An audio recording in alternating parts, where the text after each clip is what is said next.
Sweet. So last time on The Fallen Returns, uh, you guys were at Belle's house, getting ready, and in epic moments, there was a desk, there was telescription paper, the professor broke out his finest quill, and letters were wrote. Not to the editor, no siree, but calling people in.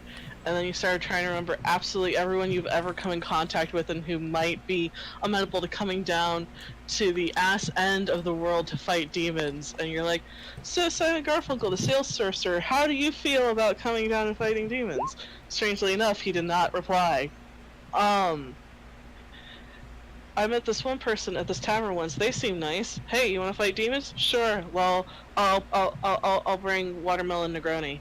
Um, so after that and coming to sort of taking stock of your new weaponry, you start to figure out exactly what you're going to do. Realizing that there is the March to Vianoth. Uh, I almost called her Valicera. Fiorio, Jenkins, and children show up to be your escorts as there was a tender bromance as Arendir teleported to Shalloon to talk to his mom and dad and King Elishor and to go, hey, Lavellan, come on, we're gonna have some fucking epic ass times here. And which unfortunately left poor Arendir missing out on the dragon ride down to Vianoth. But the dragons are going to still be down there, and who knows, there might be some cool epic dragon stuff going on. So, you guys had a Falcor never-ending story moment. Turn around as you start flying towards Vianoth. Some of you doing some sick tricks, like leaping off of dragons being caught, and Some then sweet flips. getting back on. Sweet flips and kicks and all that other.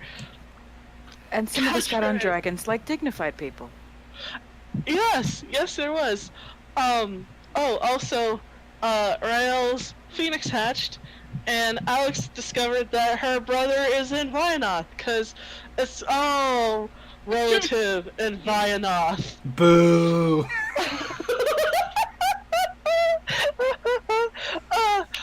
I slay me.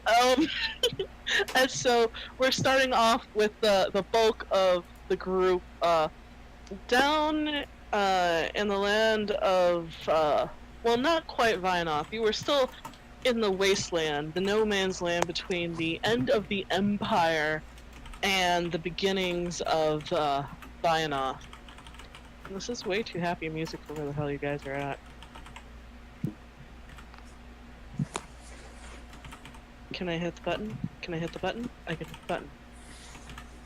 It's like when shit was going terribly in Recton and the nice peaceful Recton music was playing.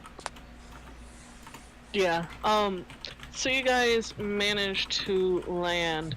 You all having sort of previously gone, hey guys, you kind of want to meet up here. You've told the armies of Tauran, the armies of Ilanora, the armies of Shar. Ducasus is late to the party, as fucking usual. You've even heard from Persephone that they are going to be bringing some forces down. And the Wayfarers too, right? And the Wayfarers are also going to show the fuck up. What you guys see as you start to get to the meeting point is this wide swath of different peoples from all over the continent. You see the cobalt and gold banners of the Empire. You see the different banners for Tauren's clans, as well as the unifying colors of the Black Maul, as Connor is king. You see the banners of Shar. And then you guys see something that you all have never seen before. You see the automaton army of Persephone. What? row after row after row of automatons, different makes. There's large ones that are almost the size of some of the biggest Goliaths you've ever seen, and others you see are a little bit more slender, their core sort of exposed for magical purposes. And you see a whole bunch of tieflings sort of pouring over them. Yes, there's many robo-boyfriends. There is even, you see, some of the wayfarers there, they seem to be as far off from everybody as possible, and you guys find a good space for the dragons to land as Jenkins and Fioriel and Zinna and Yuvon sort of land as you guys come down from your dragon ride. Woo.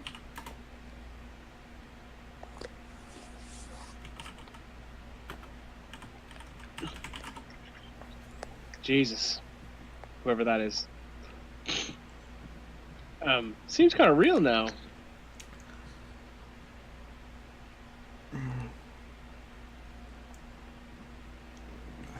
I had something. What did I have? I didn't have anything.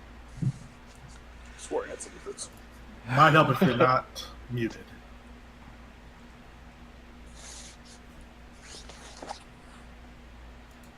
So you guys slide off as you watch as they one by one shift back into a more manageable humanoid form. A high five. She high-fives you back with a grin on her face. That was the fucking greatest experience of my life. Thank you very much. Oh, darling, anytime. That was quite interesting. It's been a while. You watch as Yvonne just rolls his fucking eyes like, okay. I'm rolling my eyes next to old man Jenkins. I don't know, Yvonne, that was quite fun. Can't say you didn't enjoy it, right? He kind of inclines his head to you and is like, it was most pleasant, my lady. As in and out rolls her fucking eyes. Cause siblings! Always nice to fly. Fioriel sort of looks at you and goes, if you excuse me, I think I am going to go speak with the Empress. As far as I know, the Arcana has fully mobilized. They've called forth the War Mages, and as far as I know, I think the Greenbrier will also be sending people down. She inclines her head to you, Professor. Good. There's quite a lot to do, and unfortunately, I don't know how much time we have left. So, she goes off to where you see the banners of the Empire whipping in the wind. This place is absolutely desolate. The gray stone is exposed everywhere. There is not even a single weed coming up through the cracks in the earth. The wind is arid and dry and seems to want to suck the life out of you every time it blows. And it is quiet. There is no call of birds. There is no sightings of animals. The only sound you have are the armies that you have raised around you. This is probably the first time in ages this place has seen life. I've got a bad feeling about this. No, if I were the demons, this would be a great place for a trap. It's a trap. Well, they can't get past the barrier. How could they make a trap? I'm just saying. Well, they've made it past the barrier before. They can totally set a trap for us coming through now. Demorial hasn't really seemed to have any issue getting past the barrier. Yes, but everything we found, they've awoken here on this side. I don't think that they could make a trap large enough for all these armies. They don't have to get all the army, you just have to get a good portion of it. Or just inflict casualties. Well, that's part of the reason we came down, right? Is to inspect Hmm. monolith. See if we can find a way to get through ourselves, right? Indeed. I'm just saying we should probably be wary. Of Yes, but course. not so paranoid that we can't function properly.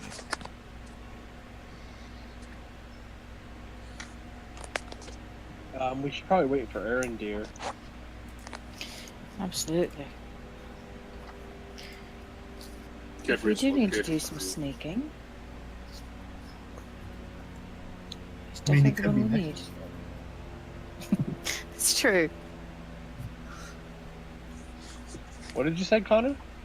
Oh, so can we just look at a script from paper?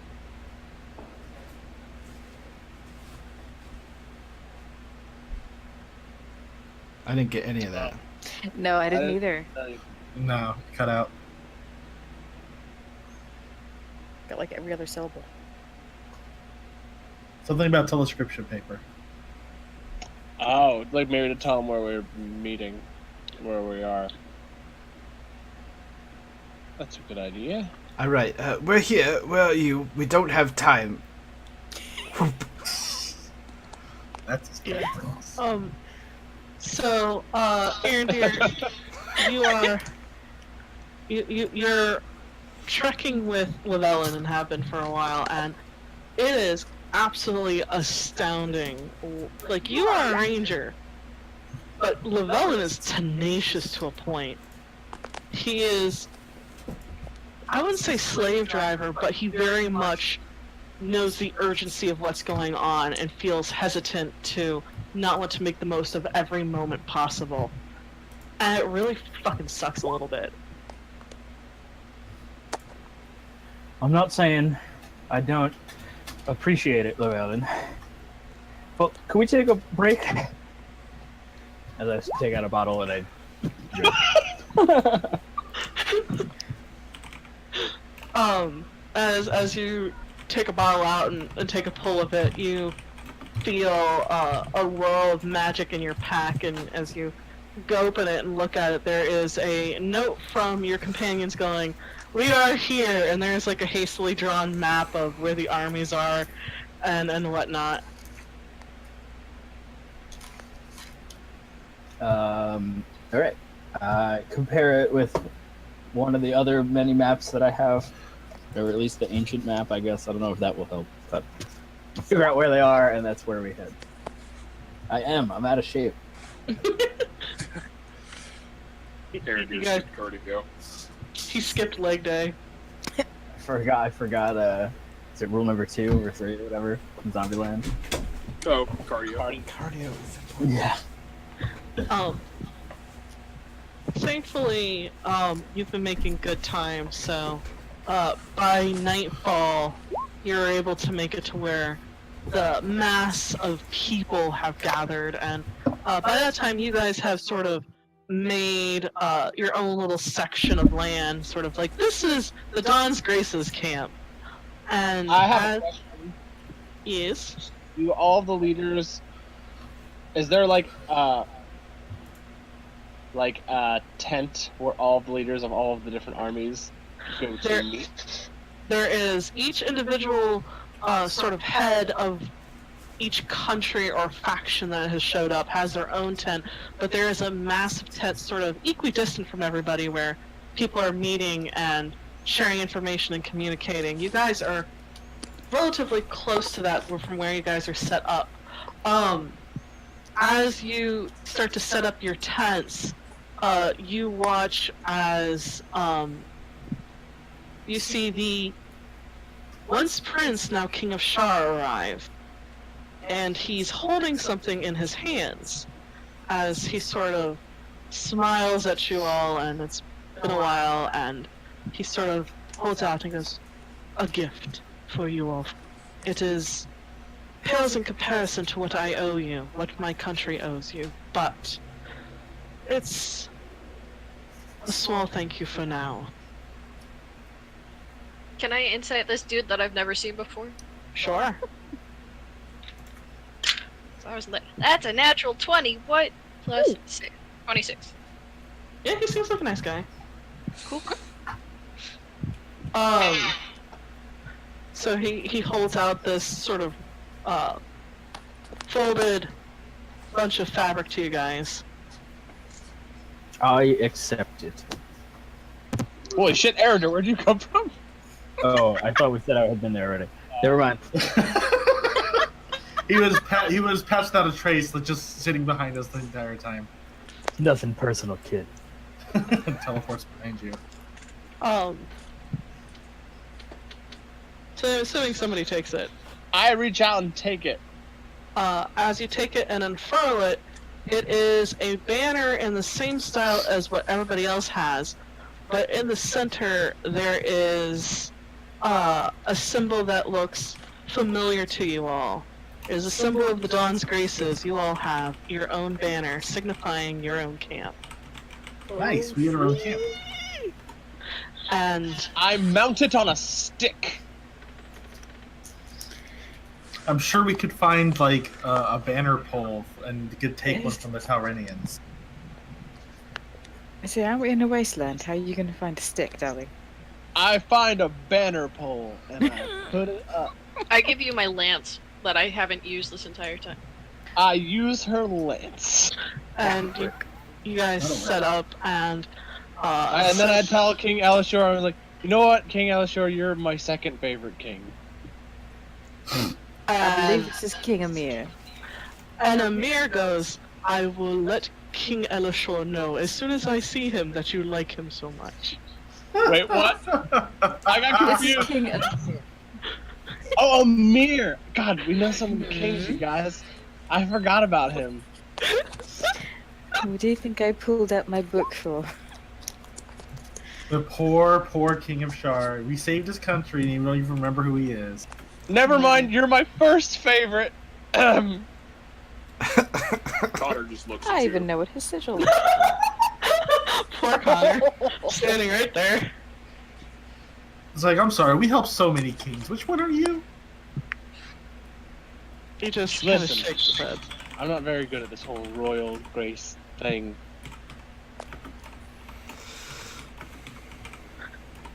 It's okay, I'm still not good at this whole royal king thing. I don't know. According to my right, sister, you you're did doing pretty well.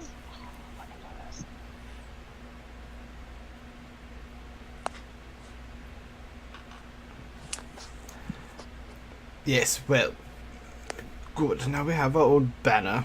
We're official. I guess we set up our tent there. I go inside the tent, and I cast Mordenkainen's Magnificent Mansion Woo! Woohoo! inside the tent. Oh man, It's that's like dimensional space inside an extra dimensional space. But we've already proven, but Pocket- we already know that it works because we put that in the bag of holding. It was especially. It was Oh, I thought it was specially just a designed. regular tent. Sorry, I was assuming that it was a regular tent. I forgot about Atara's tent.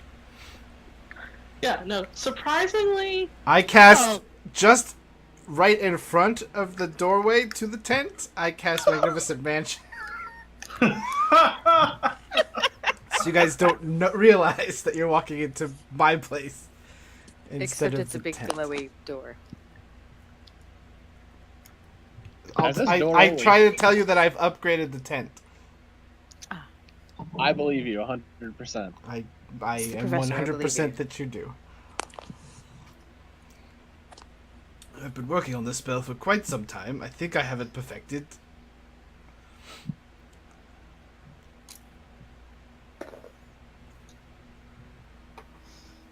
I want to go inside. Yeah. Yep. Wait a second. Roll20 is giving me fits at the moment. I apologize. This is fun. This is fine.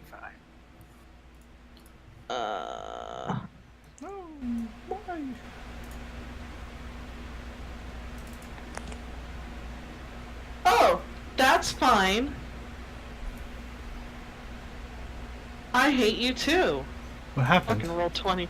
I went to drop one of the images into roll 20, and instead of dropping into roll 20, it decided to just take me to the file in the browser instead. So now I have to look back in roll 20 and hope that this loads again. God damn it, roll 20. Technology is wonderful. It also is not helping that my mouse is either double clicking or triple clicking all the time. Oh no! Yeah, it is on its last legs, which is fine. As is my headset, because every now and then I lose absolutely all hearing in my headphones. What is happening with your technology? I do not like it. It must obey. It's all of this is well used and old, and I think the trip finally did it in. But it's all good. Oh yeah. Someday that'll. Oh my god. Someday that'll. Someday my prince will come. Whee. That's all of them together.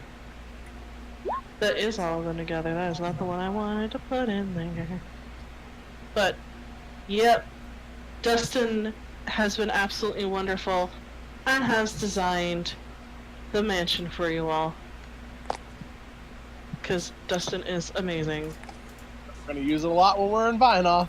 Well, I haven't fully like fleshed out, tiled everything yet, but I've tiled my basement, and that's it.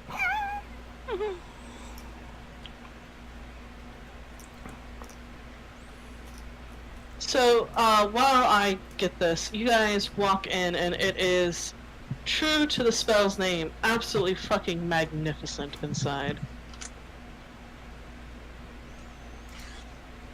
Well, shit. Oh! So, when you walk into the foyer, there's a statue. There's... One, two, three, four, five, six. There's 6 statues of me. And each one, as you pass, each one of them has a special message for each of you. As Connor passes one, it just says in the professor's voice, "Don't kick anything. Don't punch anything. There's a special room for that. You'll find it to your left." As Arendir passes one, "There's a special room for you. In the larder." As Alex passes one, it's just like, "You're fine. I have nothing to complain about."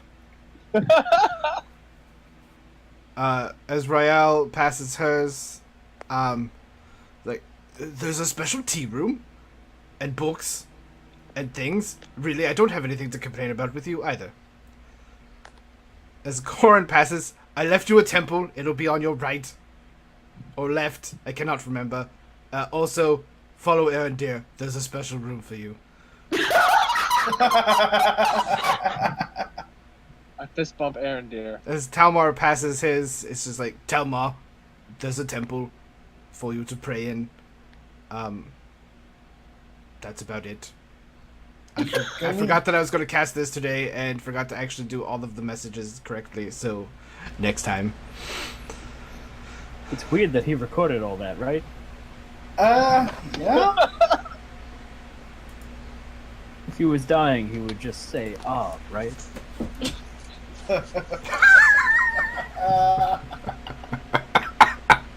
Well, that's what it says.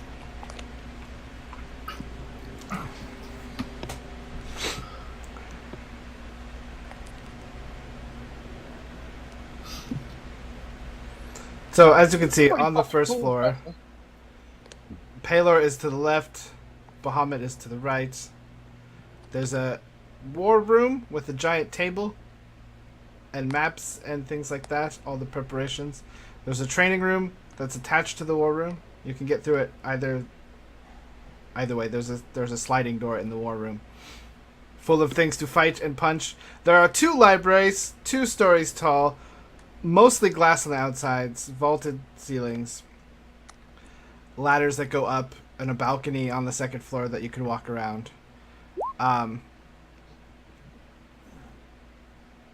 Water closets by the temples. There's a study with all sorts of accoutrements that access straight to the library. Dining room, kitchen, larder. And then, right about, I don't know if you guys can see where I'm pinging. I can see. Yeah, I can see. there's at the backside of the larder there's a little floor door. And if you open that, it goes down into just a booze room. It's just filled with booze. And all of the servants are elvish in appearance, and they're all dressed very nicely. They just all sort of float around. But yes. Upstairs is rooms for everyone. You guys all get the side rooms. My room is in the center.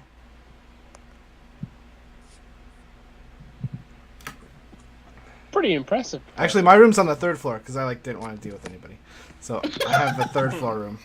I forgot about that. That's how I made it. But yeah, Very impressive, Professor. yes. Thank you. I thought it might have a safe, comfortable place to hide, and also relax for the evenings. Lovely. Is it based around anything you know, or is it just whatever you wanted? No, it's similar to the home I grew up in, only without the annoying family members. Now I just have you annoying family members. I was going to say, did you mean them or us? But, you know. I'm surrounded by people that I love that also drive me crazy. That's what family is. Yes, well, you're more family than my real family. I did not mean for that to get so real. I'm going to make some tea. Perhaps we should deal with this giant army and things. Lisa.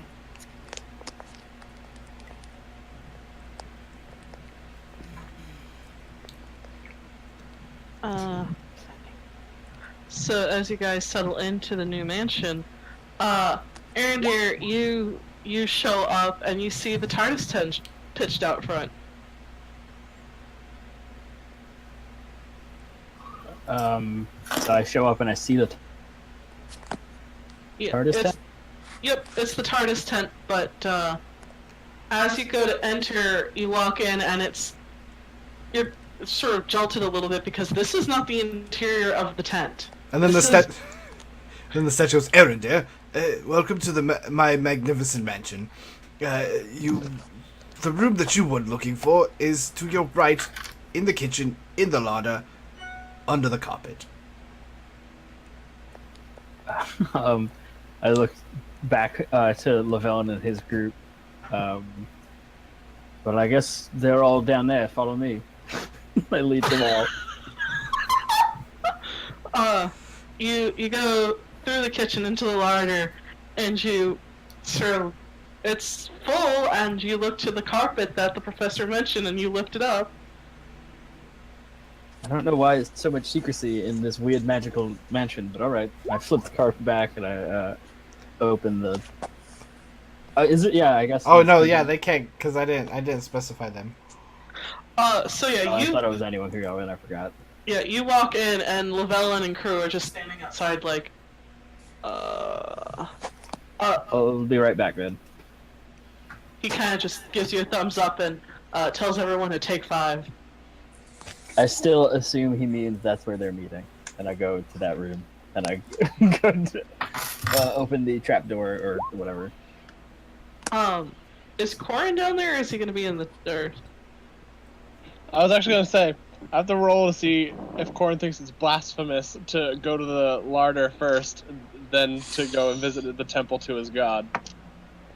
Yeah, he went to the room, the bar room, the booze room. You guys don't. All I said was there's a room for you down there, so you guys really don't know what it is yet. Yeah. Okay. Fair enough.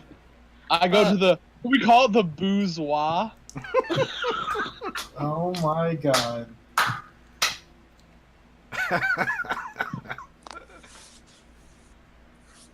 That wouldn't actually hurt, Chris. My work is done. Yes.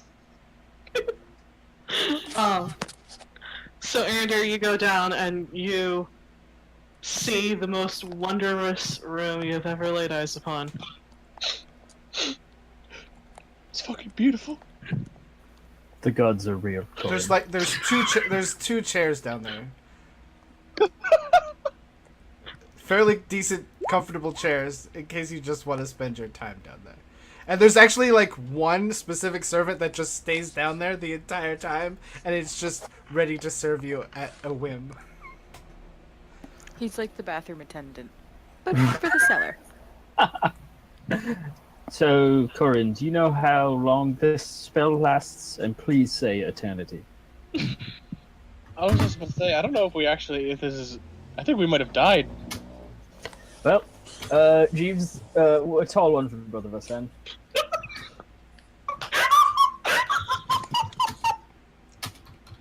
And now your name is Jeeves for forever. And I assume the seat. Also me. You will assume the seat as you are attended to, and Eventually, I realized. Sorry, I realized that I thought everyone was gonna be here. And wait, Corin, where's everybody else? I don't know. I came right down here.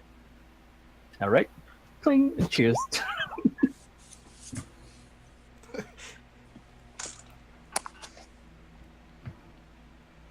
Then we wait to be reprimanded for getting drunk.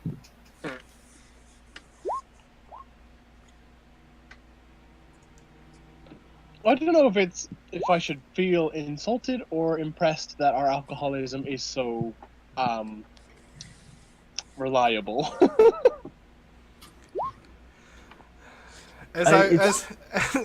Where's everybody else? Because I've like sort of like gathered into the war room, and I'm like making notes on maps and things. That's where Connor would be. I went to go find a cup of tea and something for Keegan. I look to one of my servants like, could you go gather everyone? I assume that Erendir and Corin are in there. Erendir and Corin. I assume Corindir is down in the. I'll go get him. Oh God! You know, I bet You said it's in the kitchen, right? Just follow the servant. He's heading that way. Okay. I look to Corin and I say, I bet those assholes are making up a cutesy name for the both of us right now. You're probably right. It better be a good one. Eventually, Jeeves 2 Electric Boogaloo finds you guys with Alex Close and Daniels, and you are summoned to the war room.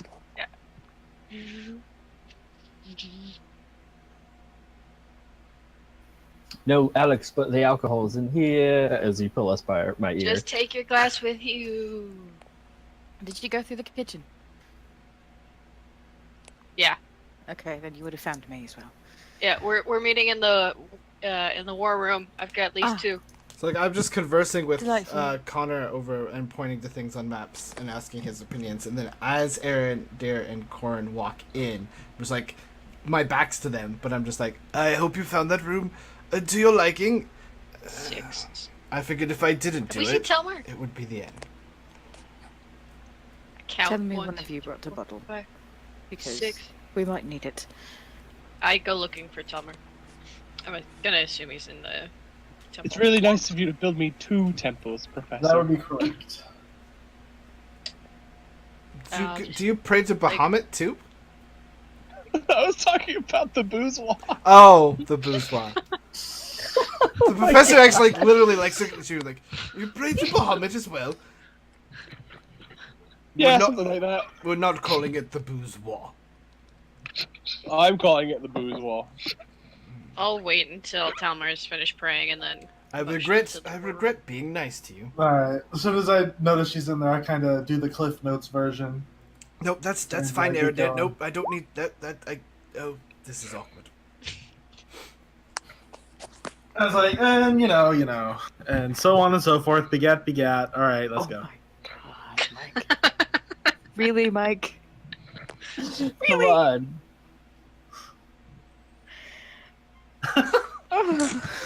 God damn it.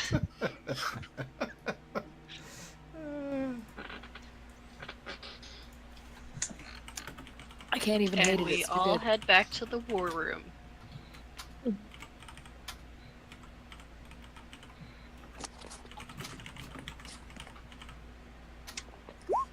Is there something specifically you wanted to talk Professor, with you, us about, Professor? No, I just wanted to gather you all here, ruin your good time, and we suppose we should deal with the army outside. Now that we're here, yes, I had no real reason. Connor and I have pretty much covered all the bases.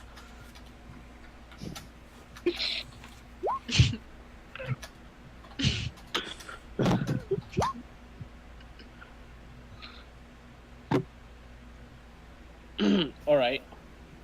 So, I think we need to investigate the monoliths, see where we can get through and where the demons might try to get Yes, through. I imagine we should test out what this amulet actually does. Carefully, of course. Right. I mean, they did say that it would carve a path. Which is like really weirdly specific words to use. Yes, where the phrasing does not instill me with confidence. Which leaves me with the one major question. When we do this, do we all go, or just some of us? Well, I imagine if we cross in, there's no real turning back. You don't think it's a two-way key? It might be a two-way key, but I think if we're going in, we better go all in. Yeah. Better not to risk not getting out. There's That's not much fair. time left. We have to stop this. Oh, also, Llewellyn and his crew are waiting outside the door. But they're here. That's all I wanted to bring up. Oh, well, I suppose that I should probably allow the commanders of things in. So, Snicket, I add to my list. I don't know if I can or not, if it's when I cast it. I'll remember next time when I cast it to add the commanders that I trust. Okay.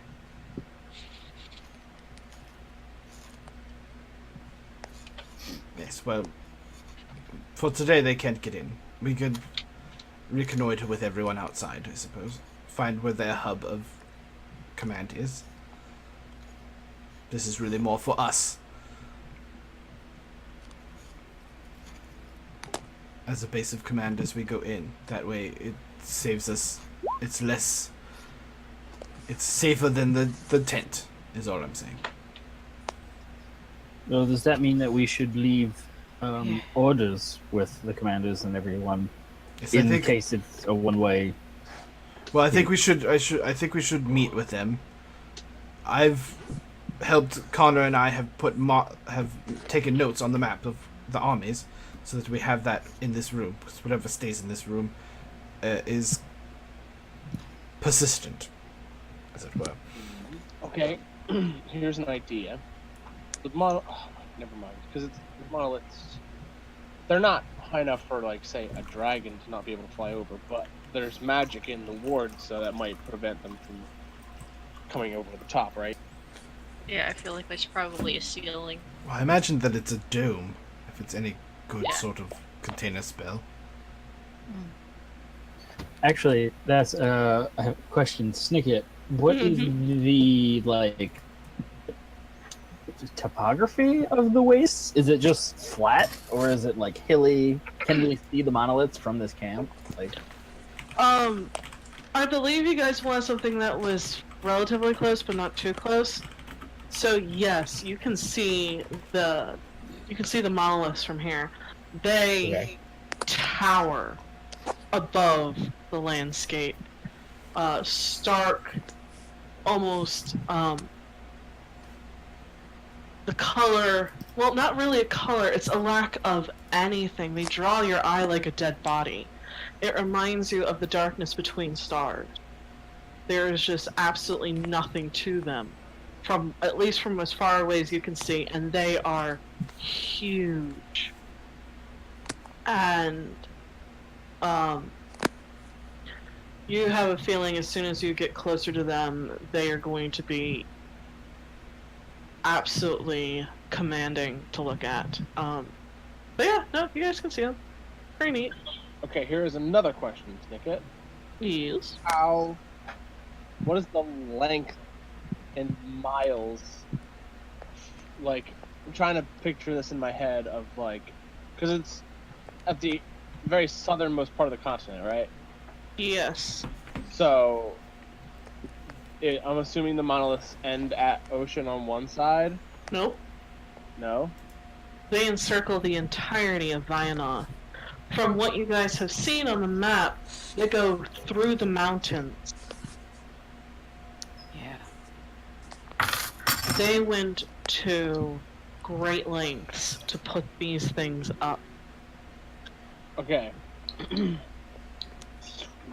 Because what I'm most concerned about is there's miles and miles and miles of the monoliths. We don't. If an army does break through to come here to meet ours, we want them set up in an advantageous position. So we need to know where the most likely point that an army will pour out of if that happens, so that we can position ourselves so that they don't get blindsided from some angle they didn't expect. We could always set up runners along the walls. We also do have dragons that could We do have Right. dragons. keep a lookout. But that is a good point, So there's though. also, we also have magic that we can use for scrying eyes and such, that keeping a lookout along the entire perimeter. That might be a good idea to then tell them to, when we talk to the commanders.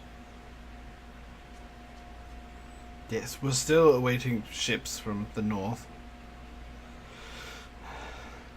We can There's have. still more people. There's an entire fleet to come to patrol the seas.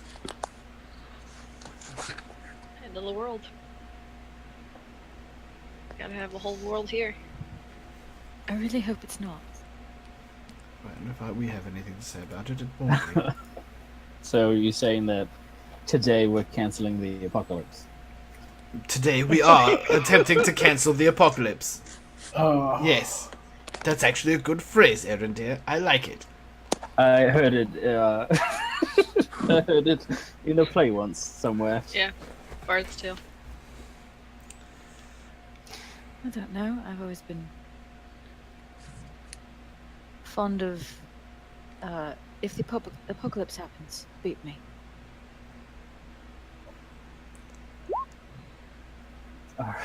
Yes, then we're all saved. Idris Elba can play the professor in the movie make of the Fallen Richards. Yes. I'm Oh, in. what? That's so bad now. So it's safe to assume that there's. I guess I pull out whatever map we have that shows us the freaking circumference of the monoliths or whatever. Yeah. That there's also miles and miles between the monoliths and whatever's on the other side, right? We're not going to walk through whatever this force field is and be greeted by a city. If those monoliths go this far around, and I motion to the map again, that there's probably lots of waste in between them and whatever's on the other side. Right? And I look to everybody. Seems like it makes sense. That would make sense to me. Yep. Probably. As you guys actually look on the map, you do realize that it is mapped out on the other side to a point. Essentially, as far as you can see from where you stand near the monoliths, you can see there's nothing but wasteland. There doesn't seem to be any buildings, cities, any sort of form of civilization that you can see.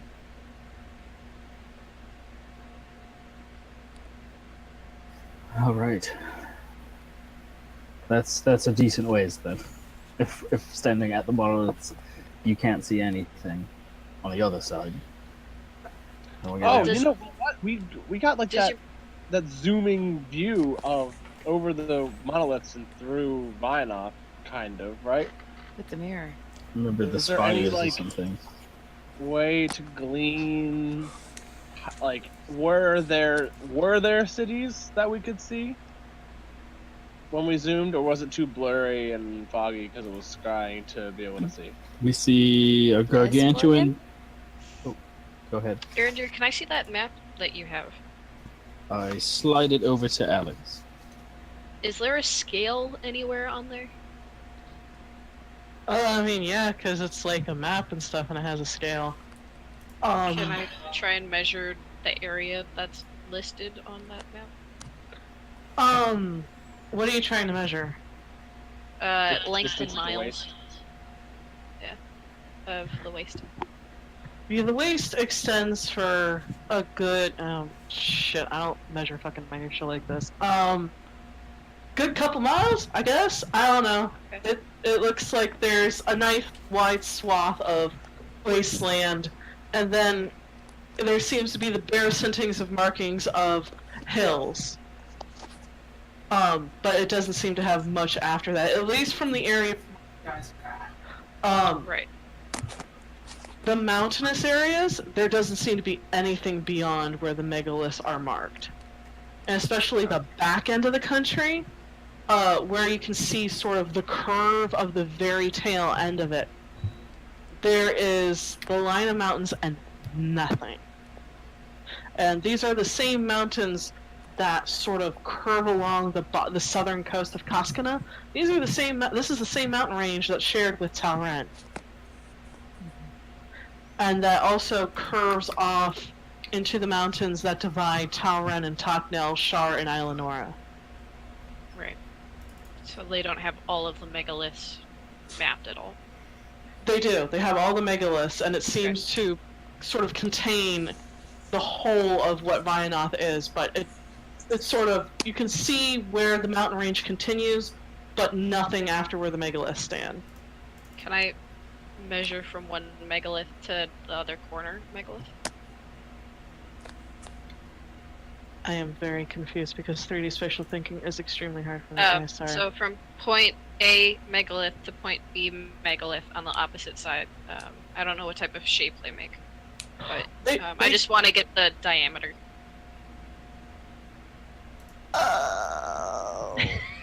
Of the inside of Vyanoth. Of the inside of it, yeah. Maybe? Yeah, okay. It is a big country. Thumbs up. I really can't give you that kind of minutia. Check Oh. check the Twitter DM. Everything that's dark gray is Vyanoth? Is the waste, right? Well, but there's like a smaller area within it. Yeah, but you can assume But that entire that's- peninsula is. Yeah. Yeah. Generally speaking, equals 300 miles. I'm just making stuff up. It's okay. yeah, I'm sorry, your DM has dyscalculia. This sort of thing is extremely difficult for me. Yeah, No I wouldn't worries. really know, like, what. Just need to know that there's mountains to the south that border it. Yeah, there's mountains to the south. This has generally been confirmed by people sailing by it. I mean, most people don't sail the southern coast of Koskana because the mountain range is so expansive, but generally that U-shaped cup is where the major chunk of Vyanoth is. It extends a little bit far above that. The wastelands that are unmolested by the megaliths don't extend for too much because yeah. Okay, I think we meet up with the commanders, and or maybe should we investigate the monoliths and try to use the thing, see if it opens any doorways? Let's or meet something? up with everyone first before we start willy-nilly messing with magic. We need to make sure that everyone is set. We need to hear what they're up to, and then we can attempt to enter. Perhaps we could even take a force in with us. Let's reconnoiter with everyone first. And then we have an army we should probably try using at some point. yes, and then we will test the entry. Let's see if we could get an expeditionary force in with us. Let's see what we're dealing with. My idea is to leave the pendant with the armies. And us go in with an expeditionary force. I worry that whatever Can. force that we bring into Violent is suicide. It's suicide for us to go in. What if we go in alone?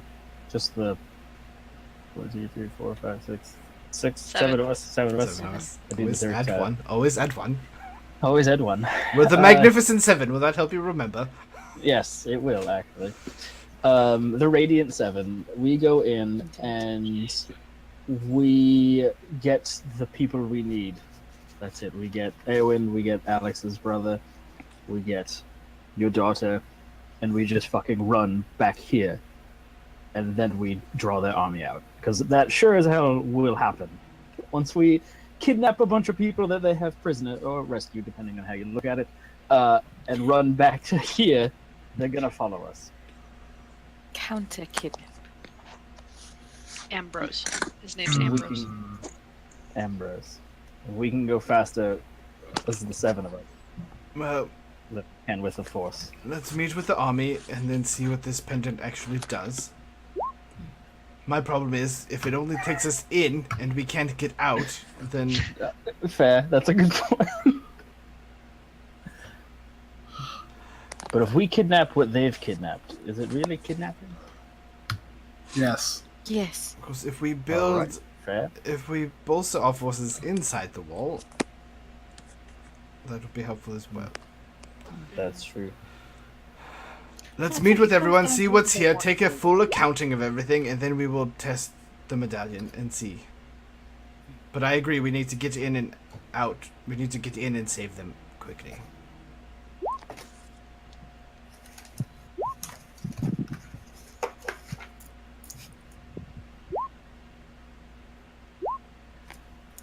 How is Connor? Okay. How is Connor not Tormund? That's all I'm saying. That's just mean, Rael.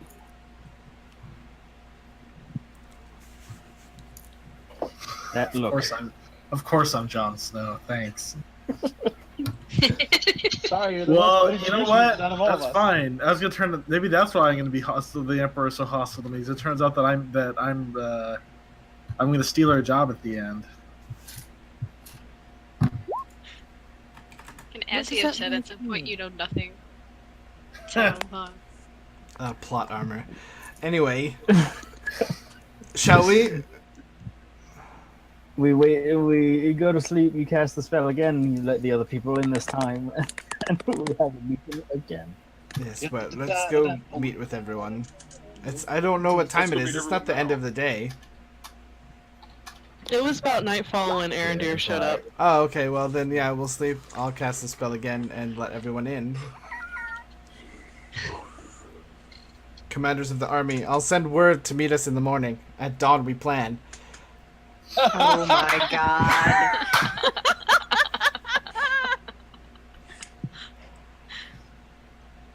Points. I just got DM points. Dee-dee-dee-dee-dee-dee. Yes, Wah.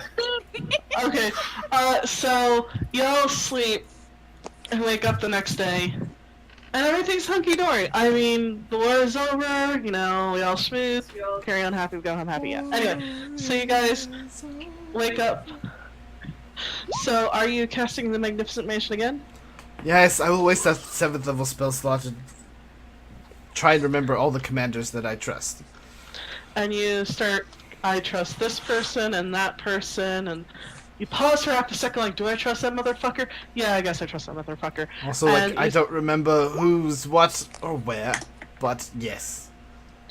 So you start listing all the important people that you have met with and have decided are trustworthy enough to come into the Magnificent Mansion and send out that you are planning at dawn. And as you guys are kind of blearily waking up, you watch as one by one the commanders named have come by. I need to know who's going to be there, so I need to know who I can. I'm going to pretend to be as. So, Are you the Empress? Is the Empress coming? Yes. Okay, the Empress is coming. I'm assuming, Fiorio and Yes. Jenkins. All the Yes. dragons. All the dragons. Firebreaker. Is that what her name is? The dwarf lady? Firebreaker. Yeah, Firebreaker, Earthbreaker, Groon, the Briarwoods. I mean, Connor's gonna be there. Tess and Battleforge are there. Okay. Um, Is anyone from the Greenbrier here yet? Elishazar, your wife is here. Oh, well, yes. She can come in all the time. The My other- wife is here? Shit. Your wife? Oh, you think she is not going to see her husband off? I know, but I forgot to check in to see if my wife was here. I'm the worst Yeah. husband ever. No, she understands you are busy and you have a lot on your mind and a lot on your plate, and you're Oh, going well, to then get she your... will like our room, because our room is, like, decked out. 3rd floor, best floor. As soon as she sees you and you tell her that she was here, that you need to christen that place.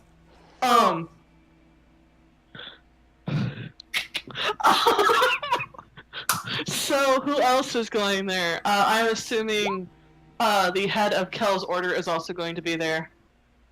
Kel's order, Alex's order, because I looked at the chat. Or no. Sorry. Alex has an order? What? Yeah, the order. I mentioned this when I first met you guys. I don't remember anything. I'm old. Yeah, Order of Feronius. Arno something is there. I'd let you know. King Amir. King King Amir. Elshor is Yes. Elshor here, or is he's okay? Cool. Llewellyn, obviously. Brennus and likely Brennus, Mullen. yeah. Brennus is there, and My order is as you catch sight of him, he looks so much older than you last saw him. His hair is now liberally steely gray, but he is wearing a set of armor that is legendary within those who worship Palor.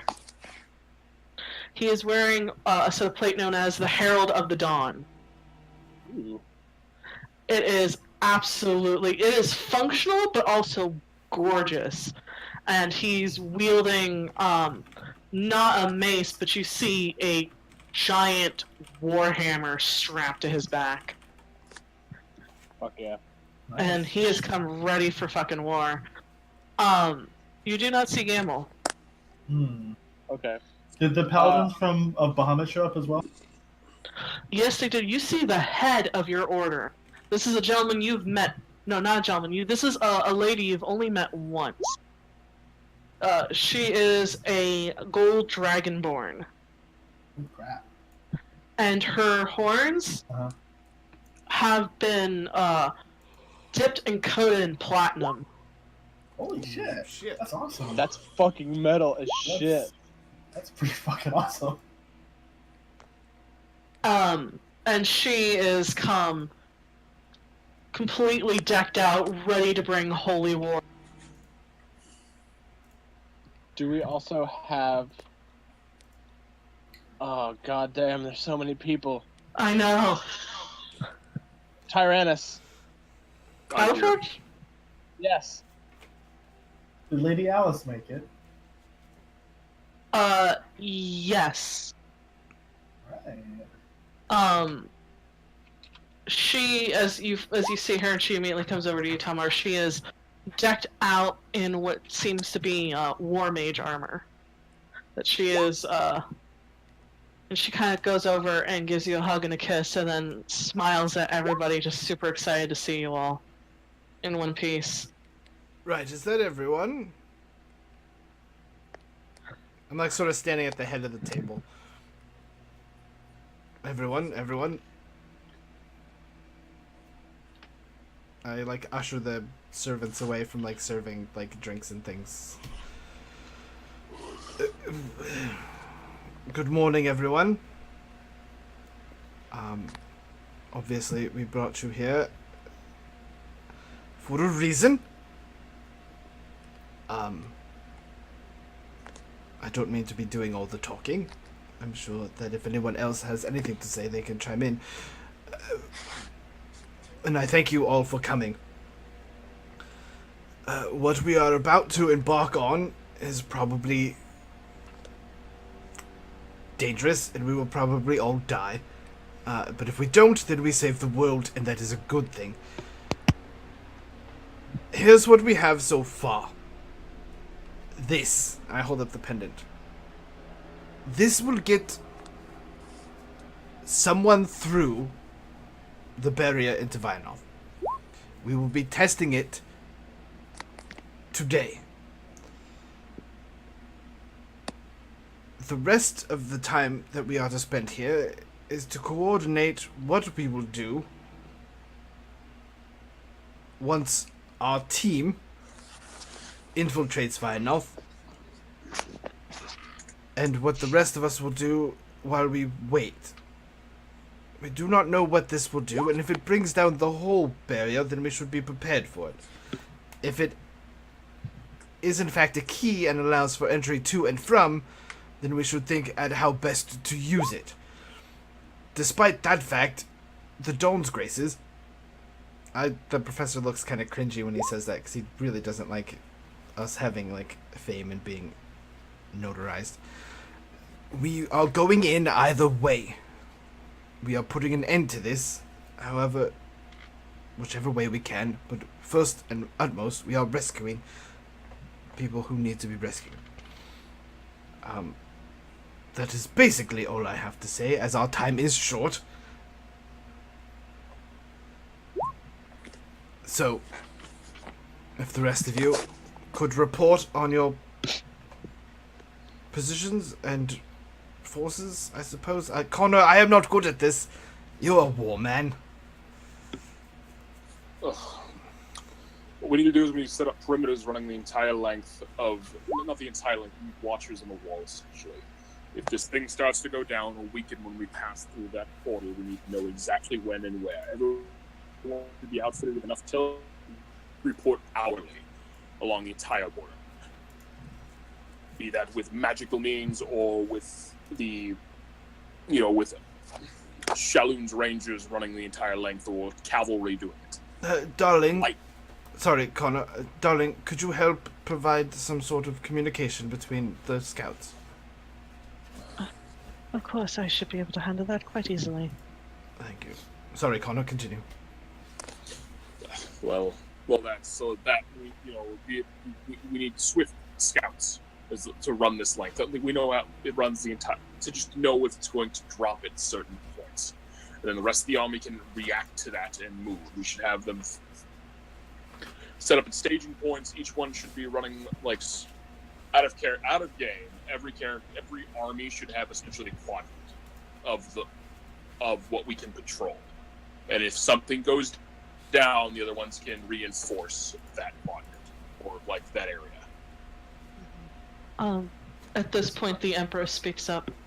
I believe that perhaps it would be in the best interest if everyone takes some of Toknel's mages with them. We can easily send messages and teleport people as needed to places quickly.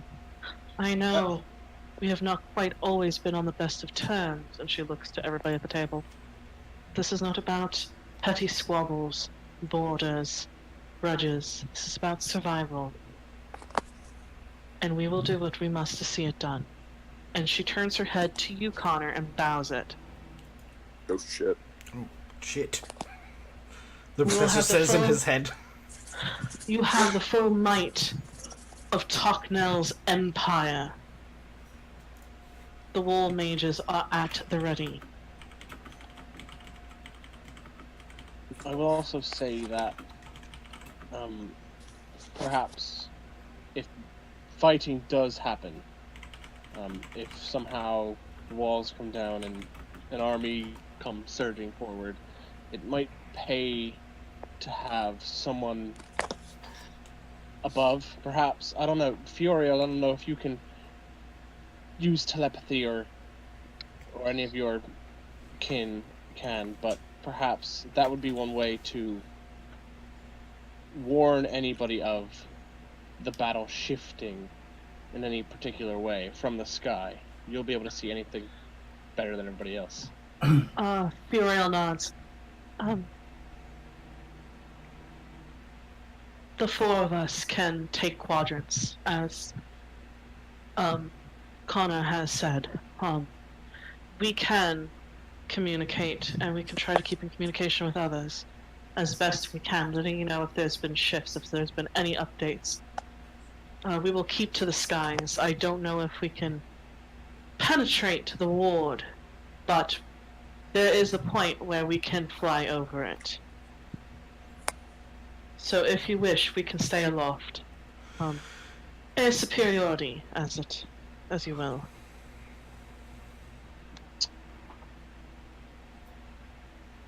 I think it's probably also important that we all know what we may go up against if this barrier does come down and an army of terribleness comes pouring out towards us.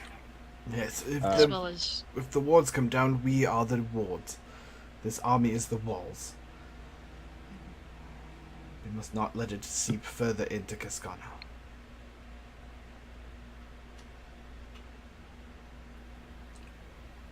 Sorry, What were you Aaron. gonna say, Morgan? nothing. Never mind. Sorry, everyone. I just excited. But then I filled them in that there's Lord Valara and his Legion of Undead, Dremelech, the last demon general that served under Balamon, and their demon army, Balbereth and his demon army, and the Balalai, or Balai, whatever, the fucking corrupted elven civilization that once it was here. It's now probably an army for the demon lord. So, good luck, everyone. Yeah. Yeah. So I tell the commanders all that, what we may be facing. There, you watch as it sort of dawns on everybody's faces exactly what they're up against. You see Arjana Noxerius, who is the head of the Order of Bahamut, with her platinum horns. She sort of just shifts, and there is this look of just absolute determination. There's almost this burning desire to go out there and just smite the fuck out of some demons. The more you list, the more she just sort of squares her shoulders, as just ready to launch off in a battle. Brennus just sort of solemnly nods. Everyone else seems to just... There's a little bit of horror in their eyes as you continue to list things, but after it's all done, there's almost... Everyone knows that there is no choice in this. You stand, you fight, or everyone dies. And everyone seems to be really resolute.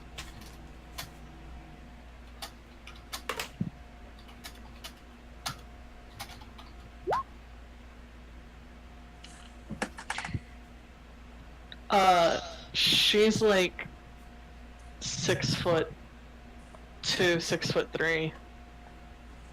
She's a big girl. And after all this is over and we're all alive and fine, we're all gonna get shit-faced. Yes, well, Correct. Should we test this out then? Perhaps... Getting shit-faced? No, not getting shit-faced. Corbin, eyes on the prize, please. And I wave the pendant. Booze. Wave the pendant in front of him. I'm like, heading to our deaths. Should go Pay attention find. to the shiny object, Torin. That one does usually work, Alex. Good point. Yeah. If we could have a small force accompany us to the ward, just in case. Let's test this out. If everyone feels ready with their assignments. Before we go to the monolith, I want to do a thing. Yes. I cast divination. Oh boy. Throw the bones. Put it up in there. Oh Lord, hold on a second. I put it up in the thing. Thank you, darling. Alright. You cast divination. You focus on the light of Palor, and you feel it grow brighter and brighter and brighter. I ask, what will happen when we use the key on the monoliths?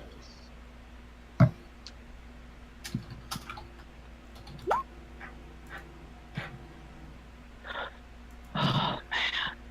Alright. I told you I was going to do this before, but I just had the idea. You hear Palor's voice. It has been, in times, sometimes burning, bright, too powerful to behold, and other times it has been gentle, like the spring sun coaxing the flowers to bloom. At this point, there is a bit of heaviness to it, something that you have never experienced before as a cleric of Palor. And you hear, the world will change. And it will herald a new era.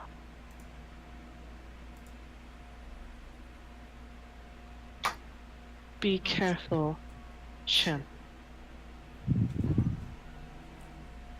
For what you are about to do cannot be undone.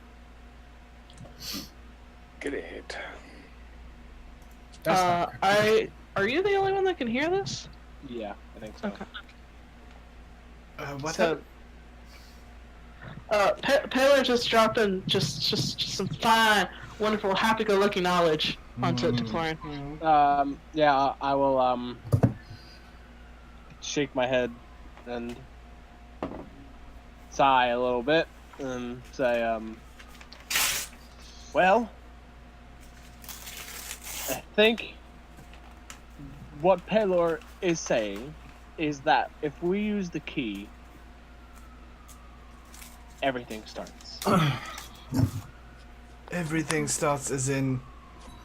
As in, when we use the key, we can't unuse it. Something... It's gonna change. Something is going to change. The world is going to change. That is what he said. Yes. A new era. What will have been done can't be undone. Well then, I guess we prepare for war. Yeah. Well, Do that we do answers the this question. today?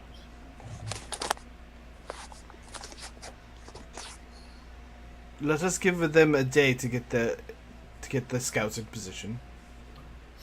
We also should probably. Is everybody here? Like everyone? Well, I asked them to send a force with us, but you divined before we left, right? Connor or Corin? Sorry, what'd you say? Did you did divination before we left, right? Yeah, I did it before we left the mansion. All right. Well, then I stop everyone and tell them to. You have the day to prepare to send the scouts to get to this position in the morning. We use this, and according to Corin, we change the world. So we should be prepared for that. For good or ill. My guess is whatever we open, we cannot close. So we should prepare. You have a day, I look at all the commanders, to get the scouts and everyone in position. And we start this now. There's no more time.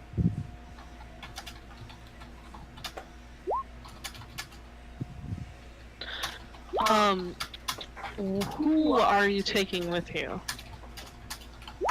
Force-wise. Are you asking for clerics and paladins? Are you asking for Taurenians? Are you asking for some of the war mages from Talkno? Well, now that he divined, I'm not going to take a force to test it. I'm just going to ask that they get the scouts Connor was asking, and then we'll just take a small force of varying types in the morning when we open the gate. A little bit from everybody. Yeah. Just in case, like, I don't know what if with that I don't know what's gonna happen when we open it. So, but I want to give them the rest of the day to get the scoutings, the rangers in order, and the scoutings in order, and for my wife to work on communication between everybody, and then in the next morning, we'll use the amulet. And I guess we'll be marching our army through. I definitely think we should take the war mages. We should take some paladins. Well, also and we take should like take- everybody, like. The whole army's gonna be marching with us. Well, no, because we don't know what's gonna happen when we open. Like, the world will change forever. So let's get everyone prepared for the worst, but then take a Right. small group of people with us to the front. Like Right, up so ahead, who do we yeah. take? Right. So I'm just giving them the day to get all the other things in order so that we can be monitoring just in case. Because we don't know what's gonna happen. I mean, that's pretty vague. The world's going to Right. change. Like, It's vague, but what has been done can't be undone. That's before I was like, okay, this is really vague. I don't know if this is going to give us, but that itself, I'm like, it's all right, not shit. enough for me either, though, Corin. Like, I mean, let's find out what happens. But we should have a force with us, and we should make the rest Oh, of the forces 100%. make the rest of the forces ready. So No, basically, the call out is to prepare for war at dawn. We don't know what will happen. I take it we're still going to march the army up to the monoliths, and we're just going to go ahead. Yes. Yes. At dawn, we change the world. Something new for a change, then.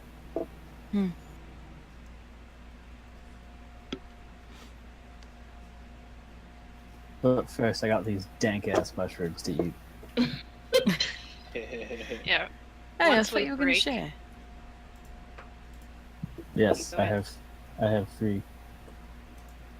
Sorry, that Aaron what needs you- to get his ass to Arborea, so. Yeah. I was mostly kidding, but I don't want to take them away from. That's like when I just walk up to you and slap you. We don't have time. We have a whole evening. No, getting drunk. Yo, if Morgan wants to do a real character thing, I'm not gonna do a dumb character thing. Alex is just gonna go upstairs to her room and kind of spend half a day in quiet contemplation with Roni,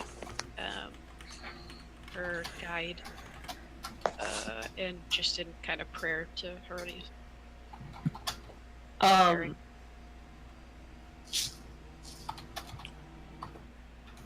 High or low, Morgan? High or low? That sounded more ominous than I wanted. That's high. She said hi! Atta girl. Well done. Well, I said low last time, so we have to balance it out. I technically rolled for myself to see if I was going high or low, so. Okay, you know what, Dice? Fuck you. Fuck you. I rolled 50 on the fucking dot. That's neither high nor low.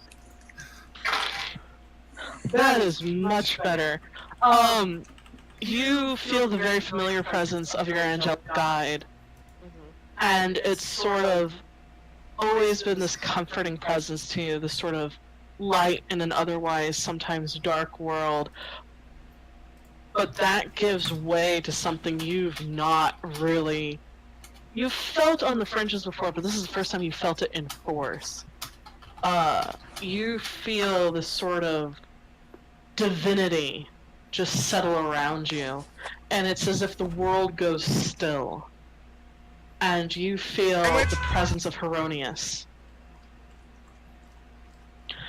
And you just feel this sort of welling of emotion in your chest. You are very much used to duty, honor, and that you will push through whatever you're feeling to get the job done. And at this point, you're you think of your brother who shares the same bloodline that you do, and you feel this sort of almost divine anger that these demons have dared to touch you and your brother, and this cry of justice that sort of lingers in the back of your throat.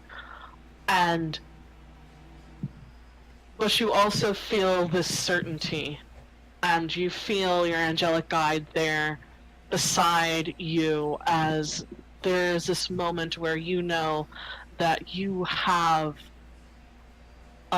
this almost celestial mandate that you will smite these demons, you will get your brother back, and you will bring light to this darkness, and they will pay for every innocent life that has suffered. They will pay for what they did in Ducastus.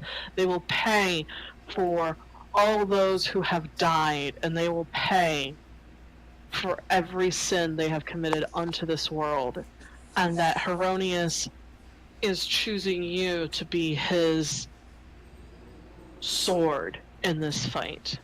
And you know that when you walk into this land that should not be, where you walk into this nest of demons, when you swing your sword, he will be with you the entire way. And it's almost comforting in this sort of way that you are not alone. Not only do you have your companions at your side, but Heronius is with you and looking down upon you. And it sort of fades for a bit, and you hear the voice of your angelic guide in your head. Go forth. Be not afraid, for they shall fear you instead. I believe in you. And all at once you feel that you are alone in your room again, and there's this sort of almost tremble in your body from what you have just experienced. But it's not terrifying in the slightest. There's almost this deep sense of purpose. That there are demons who are about to get fucked up! What? Yeah, I just like wiped my face and kind of just laid down for like half an hour to settle, and then I'll go find the others. Okay. Does anybody want to do anything else before we fast forward to the next day? Nope. I definitely get cold. We all take mushrooms. Yes. Old and weird, and then we have the next Okay. morning. So, Arendir, Corin, and Rael are taking the celestial mushrooms? Correct. We go down Oh. to the bourgeois and bring Okay, a third so- chair.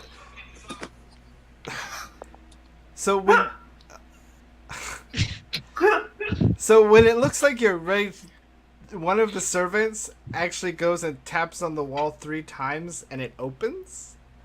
There's a little wooden box, and he just comes in front of Arendir and he opens it. Swear to God, if this is a Professor Trap. And there's mushrooms in it. Oh shit! And he looks unhappy that he's doing this. But he's doing Oh, it. jeez. You're always were the best one. And I threw his face.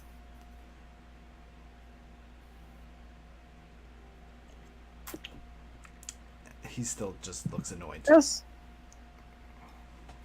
Yeah. No, oh dear. Is it safe to mix alcohol with these?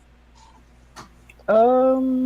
Well, yeah, it's fine. My passive perception is 11. Or I'm my not an passive expert, deception. but yeah. Mine is. My passive perception is 16. No, I You meant to don't wanna say know what my my passive is. my passive deception is 11. That's what I meant to say. Passive deception. Yeah. thought someone was sneaking. Yeah, that's a 19 on the die. So I mean, as far as I know, we didn't have a bad time last time, right, Corin? Yeah, and well, we won't be here for very much longer. all right, fine. I have been saving this I have 2 of these. One of this is Oh, for God. now. One of these is for when we get back. And I pull out a wine bottle. Is it the strawberry wine? Hmm. I remember. I have 2 bottles. Do have 2 bottles. These are from the Tavern of the Morning Dew in the Dawnwood. Oh, wow. Yeah, that seems very appropriate. I Hashtag agree. back. Especially since the last time we did this, we were in the Dawnwood. That's correct. Oh, first time for me. I throw the mushroom in my mouth and I eat it. Same, Rael, please. have you ever seen a unicorn? I'm just asking now.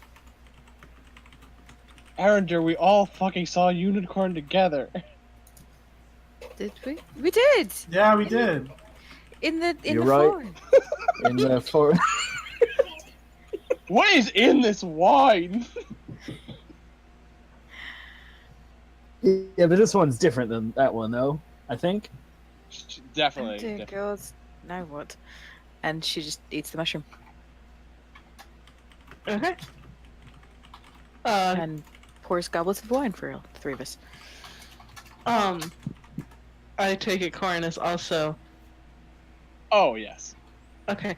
As you pass around the wine rail, there's almost this sort of radiant light that becomes almost prismatic, and it envelops you all. And as you blink from the brightness of it all, you find yourselves in a towering, very lush forest.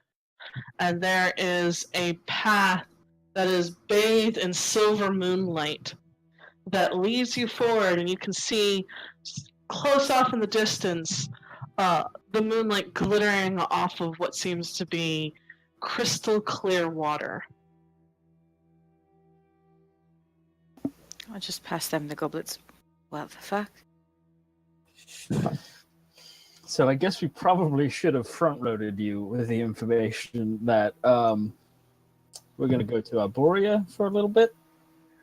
It's fine though. There's Okay. a nice Hey, little we didn't know. yeah. There's a nice little spring. It's pretty neat. Unicorn's pretty cool. Bath time? Nice. The most soothing thing I've ever experienced. Nice. As I assume you guys are walking towards the pond. Oh yeah, we Yeah. go back to our friend. There is this sense of serenity that sort of just descends upon you, and you feel the knots in your back and your neck just sort of release and let go. And for the first time in a very long time, especially after Aelin was taken, there's this sort of moment of relaxation. And as you approach the pool, there's the soft sound of crystal bells chiming as the water laps against the shore. And as you guys sort of walk to the edge of the pool, you see this beautiful unicorn. Her fur, this sort of mother of pearl color. Her hair, iridescent, and where the moonlight catches it, it erupts into rainbows. And she has these beautiful, luminous violet eyes. And she sees you all and sort of inclines her head down as she approaches. Ah, it's so good to see you again, my friends. Hello. I call her. Yeah, no, I can't think of anything. I was gonna say I just make up a pet name for this fucking other extra planar unicorn, but I can't think of a pet name. Put my hand over Keegan so she doesn't fall out of my outfit, my armor, and just sort of give a very courtly bow. Oh, her name is Althea. Sorry. It is. And she inclines her to you, Rael. Hail and well met, my lady. Okay, I didn't think this was going to be this trippy, you two. I mean, It's a mushroom that Arendir gave you. How did you not think it was going to be? I've been high before, Corin. I was expecting more of that. Fair enough. But yeah, this works. Where is Arborea in relation to the material plane? Are we higher now than we were? Literally. Althea giggles, and it's this I figured, beautiful musical sound. And she goes, I believe in relation. One could say you are definitely higher than you were before by coming here.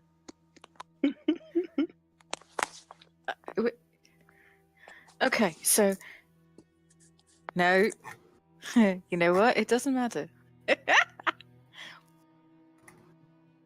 I I'm sit just on gonna the wonder so many I sit- things, but it doesn't matter.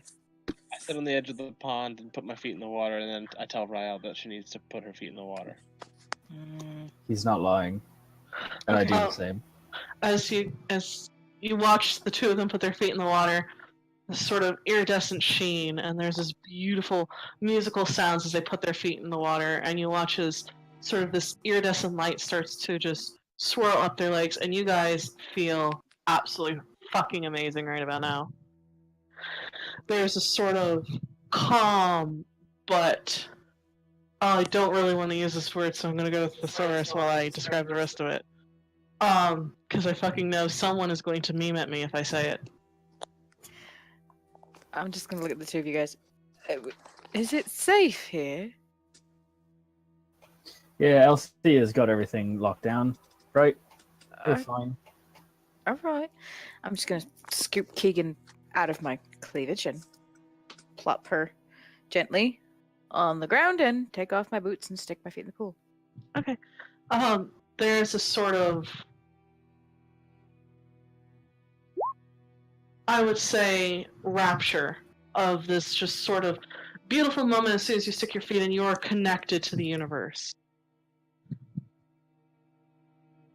And it is the song that plays when you stick your feet in the water. It sort of fills your entire being, and everything is soft and glowing around the edges, and it is absolutely wonderful. And you watch as Keegan sort of takes a little sip of the water, and then as she kind of shakes her wings, you watch as the sort of the fire licks around the feathers, and there's rainbows in their wake.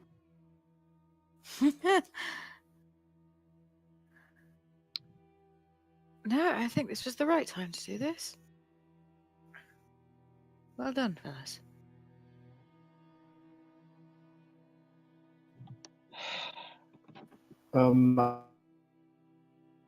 I really fill Elsie in on what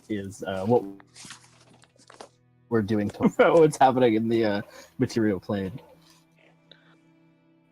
There is a look of concern that crosses her face as much as it can cross a unicorn's face, but you see it mostly in her eyes. They're so expressive and deep, and she kind of wanders and sort of stands over by you guys as she listens, and she goes, "That is troubling indeed, and I am very sure you are facing much darkness and peril when you return. I hope this place affords you some measure of peace before you go."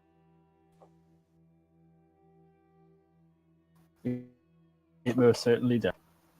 And I lay back in the moss with my feet still in it and just chill. The water just laps against your feet, and it reminds you of youthful days spent in the forest, of being one with nature, with the sun like just dappled through the trees. It is absolutely wonderful, and she kind of just sort of wanders over, and she looks down at you, Corin. There is still worry upon your brow.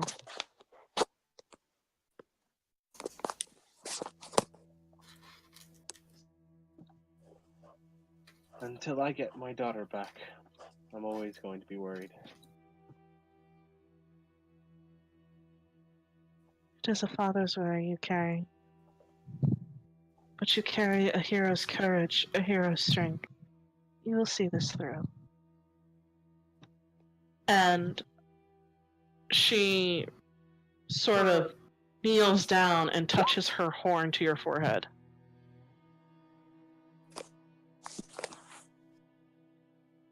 And there is this sort of almost electric feeling that just shoots from your head down to your toes. And there is a certainty as the fear is lifted that you know beyond a shadow of a doubt that you will get her back.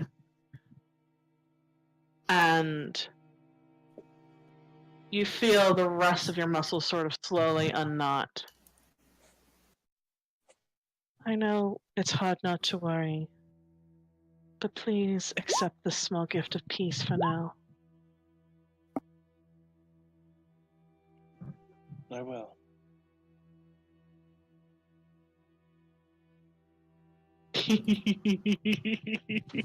Chili, as usual, sees what the fuck I do. And she goes to you, Rael, and she nuzzles your face softly.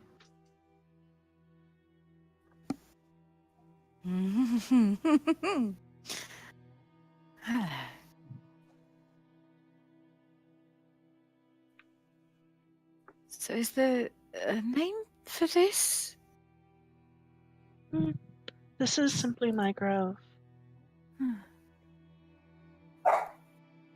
Althea's Grove. I'm going to write a song, if you don't mind. Please do.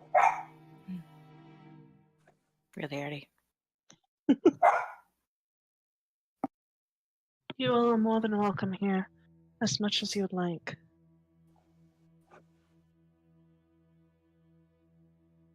Well, if we return after this, we succeeded, and if not, well.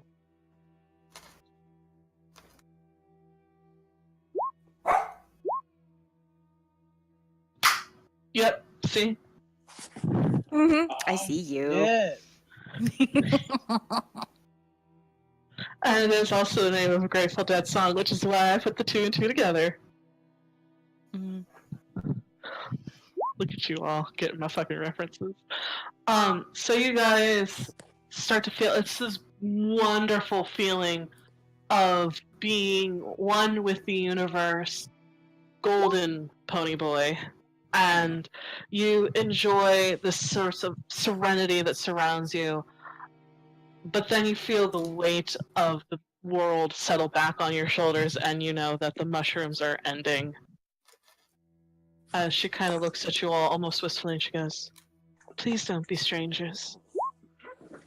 She's gonna take some more of these. And I take some more mushrooms from her glade Are there any flowers? so we can come back. Let me see. Jesus Christ. You managed to pick 10 mushrooms really quickly and shove them in your... Mother of God.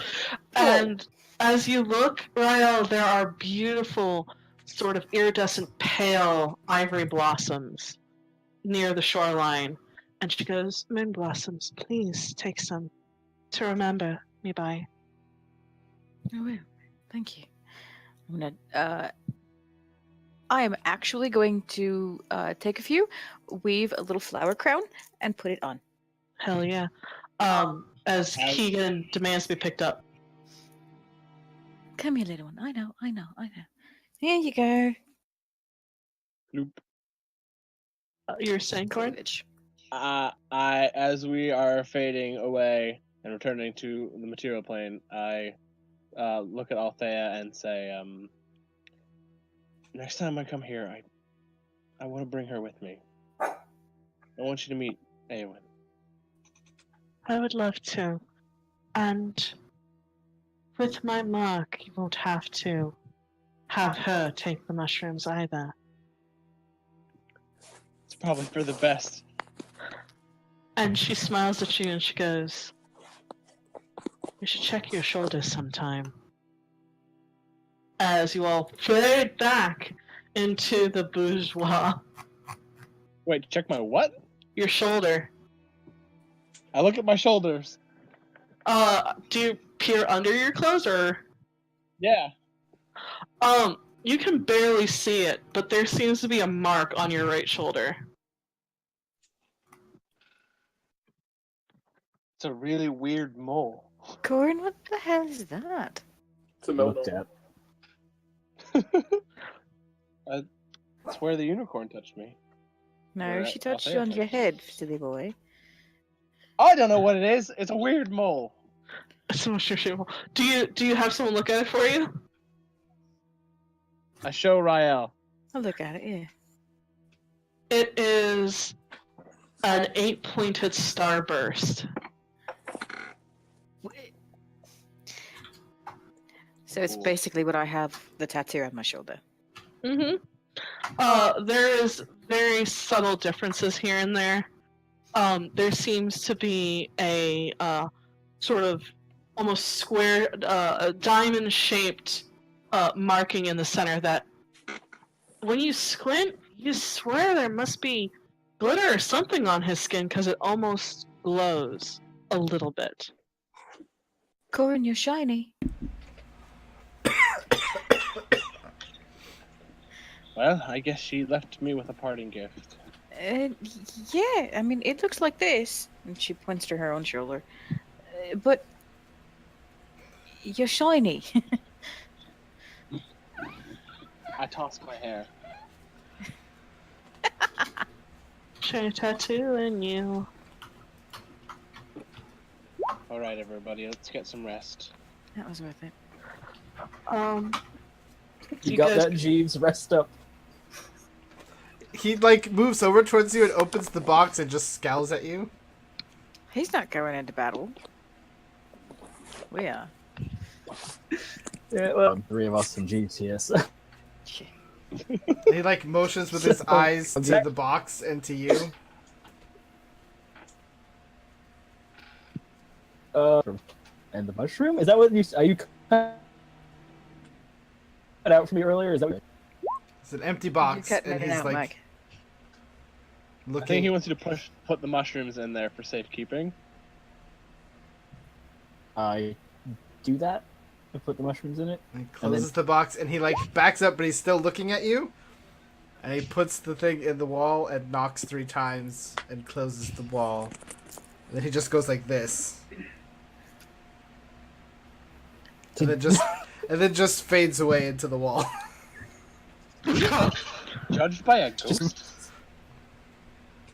Let's say there's extra programming in this one. So, hopefully you're the only one that can access those, dear. I hope so. Thank you, fellas. That was fun. What I was going to say earlier is I wonder if anyone came looking for us. Didn't seem important at the time.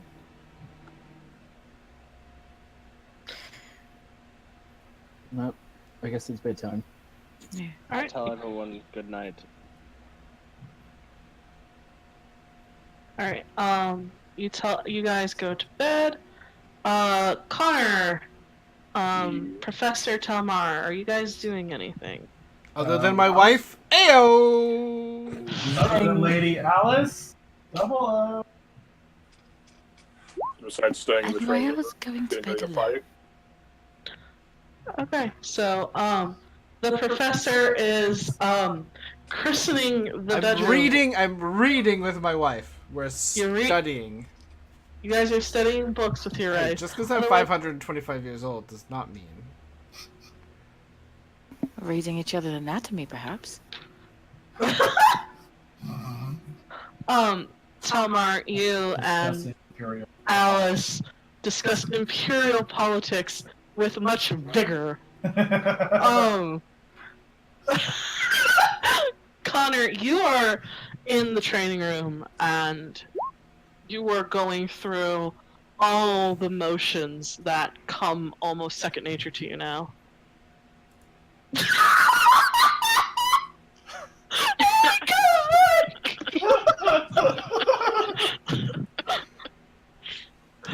It was too good. I could not do it.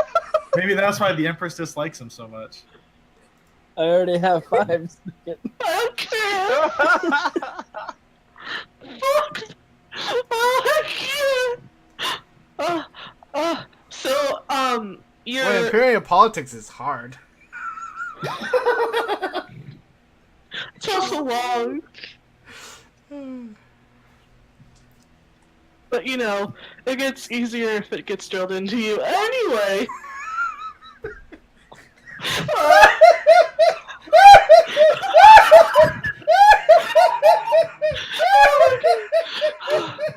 Christ.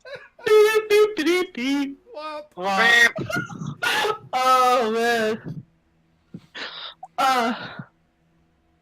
Is there anything you're focusing on or want to do special, Connor, or are you just No, Really? just him running through basic routine, just being ready. as the night passes, you all wake up in the morning. Surprisingly, Rael, Arandir, and Korn, there's no hangover. You guys actually wake up feeling awesome. Dustin.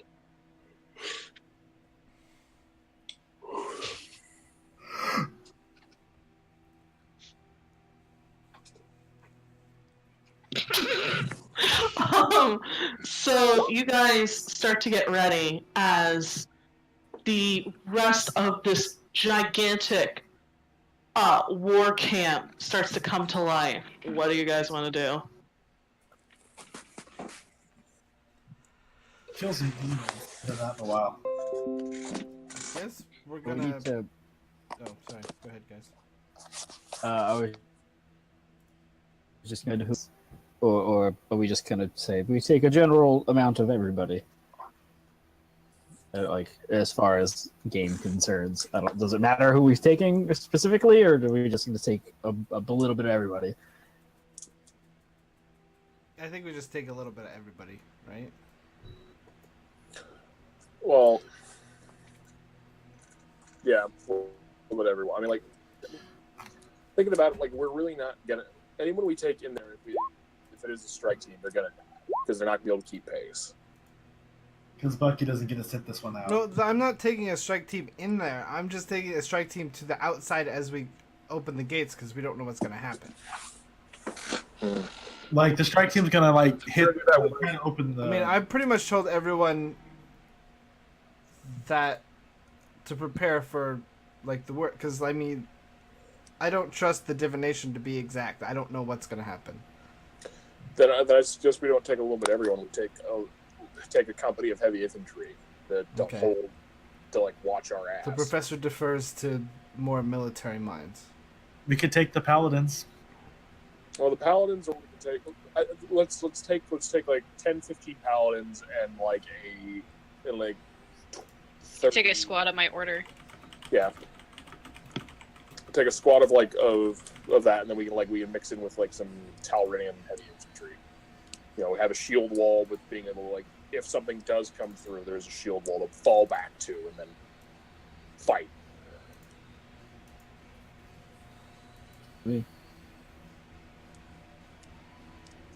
I agree with all of this. Okay.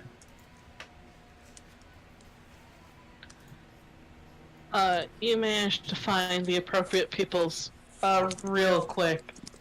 As you see that forces are quickly sort of getting ready as per planned. Per the plan.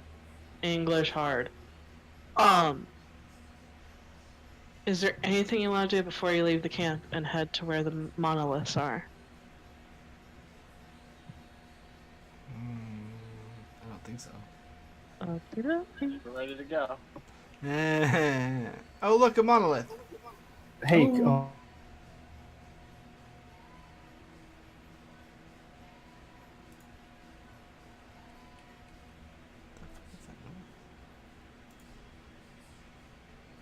Hello? Yeah!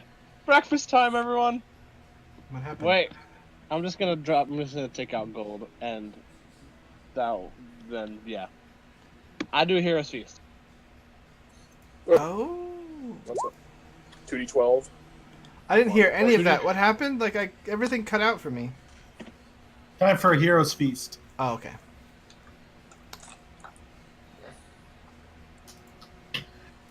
Nope, You should that's the provide a nope. feast. By the way, hon, I went ahead and summoned Bucky while I was I saw. yesterday.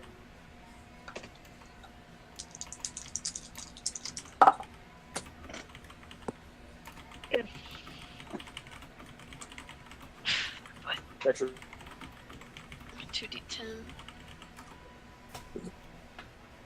So yeah, it's 2d10, not 2d12. yeah, so I looked it up and read it. Nice. Still got 10. So it gives me 100. Oh, we get 2d10 hit points, right? Yes. Yep.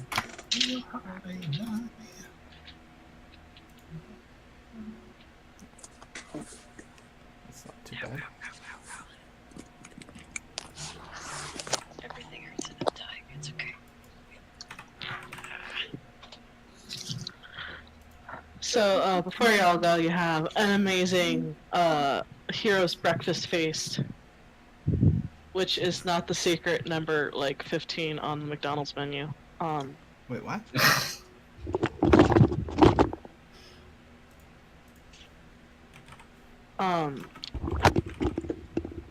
So you guys, heroes feast up. So please remember that you are immune to poison and being frightened, and all saving throws are with advantage, and that you have this new Hix point maximum. That you guys have this for 24 hours. I will make a macro to remind everybody. It's the 6.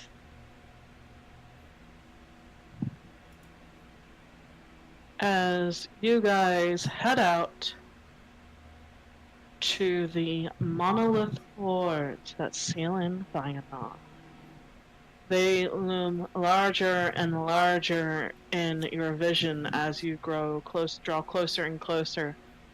They are still almost painfully dark. There doesn't seem to be any markings that you can see until you start to draw closer, and with the morning sun, you can start to see grooves carved into it. How close are you guys getting? I guess it's up to the more magically inclined of us. I'm going to hold out the I just looked amulet at the professor. and just like, right, if I die, tell my wife hello. Not I'm really. gonna stand right behind the professor. And I was just gonna start like, I mean, there's only really one way to do this, and I hold it out and I start walking towards the thing. How far have you stopped away from the monoliths? 500 feet. 500 feet. They are huge in your vision now. You have to crane your neck up to see the top of it as you start to draw closer, closer. 500 feet. That's really, 150 feet. they're really quite amazing, aren't they? Yeah, 400 say feet. that. 300 feet. Kind of. I'm gonna stay 10 feet behind the professor. But Yeah. I'm gonna be follow 5 behind feet him. behind the professor. I'll be standing right directly behind it. You get to about 200 feet, and the amulet starts to shine. The gems embedded in it just start to glow, focusing to a point. And you watch as you move to about 150 feet, and the lights of the crystal start to grow brighter until they start to form a beam. And you watch as it shoots out from the amulet and strikes the air in between the two monoliths that you can see. Well, roughly. And Can you I- watch... Go ahead. Sorry. How is the monoliths? Is it like miles? Is it, or are they really close to each other? The two. I would say they're about 5 miles apart because of the sheer height. Okay, that's what I thought. I wasn't sure like how dense these were. The line. That was what I.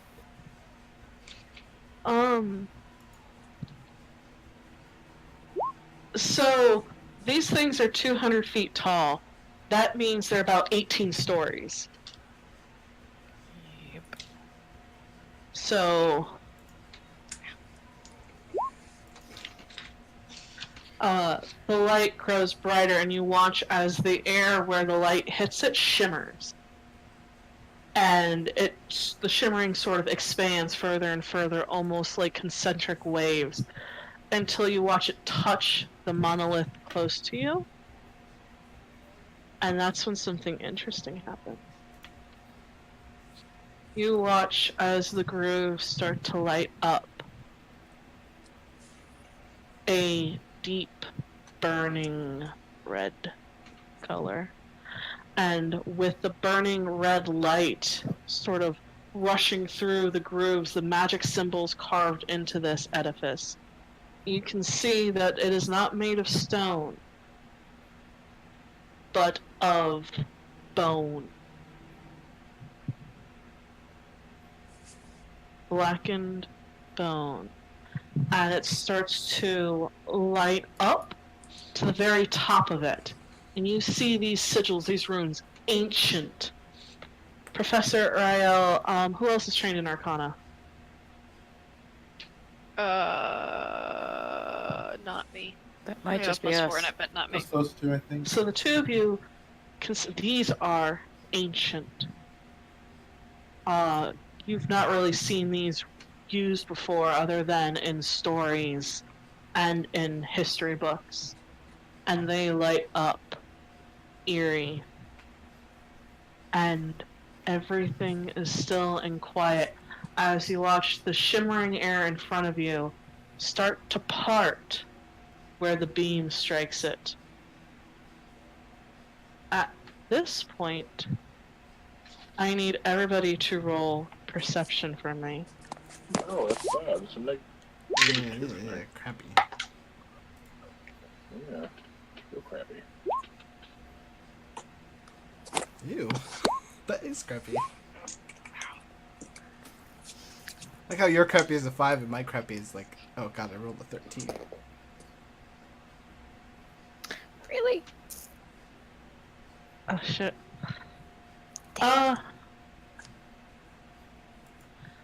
Am I? I am a singer Al. Yeah.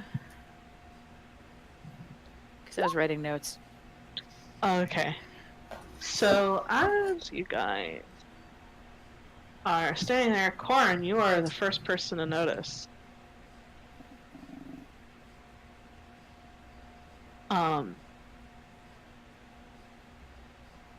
You see the shadows of the monolith move from the other side. And, it's sort of, you sort of reach instinctively for your mace, and you watch as the shadow sort of moves and grows from the one of the monolith, and it sort of grows out further and further until it starts to take a shape of its own.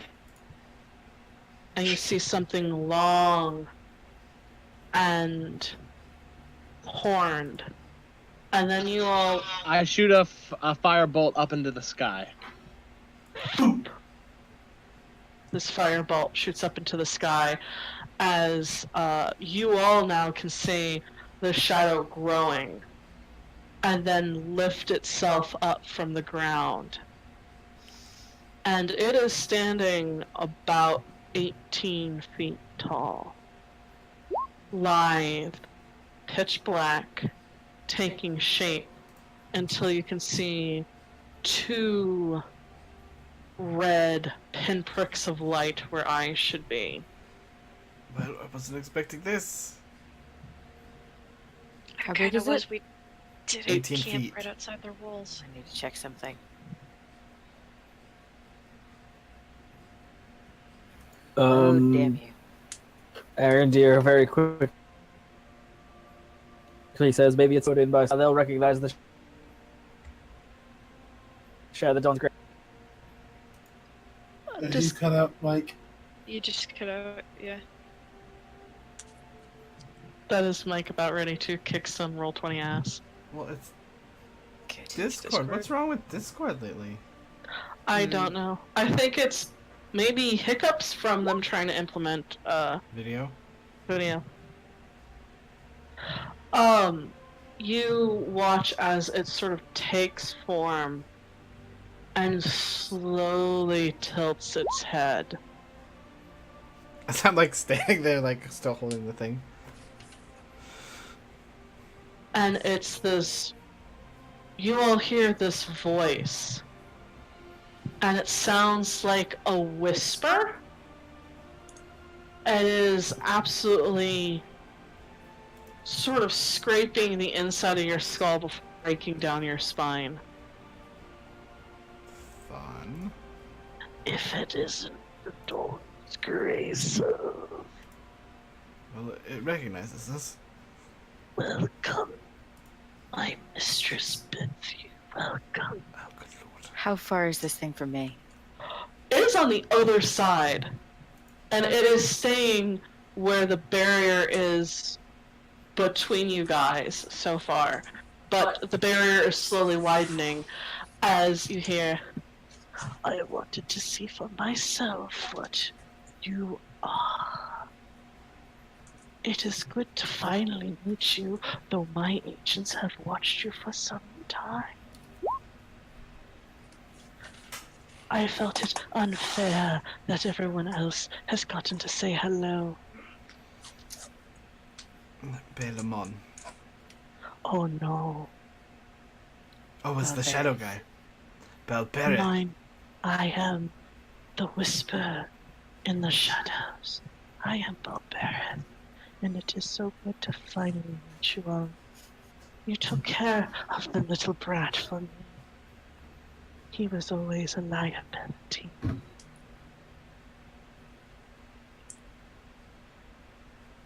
And now here you are, coming to save the day.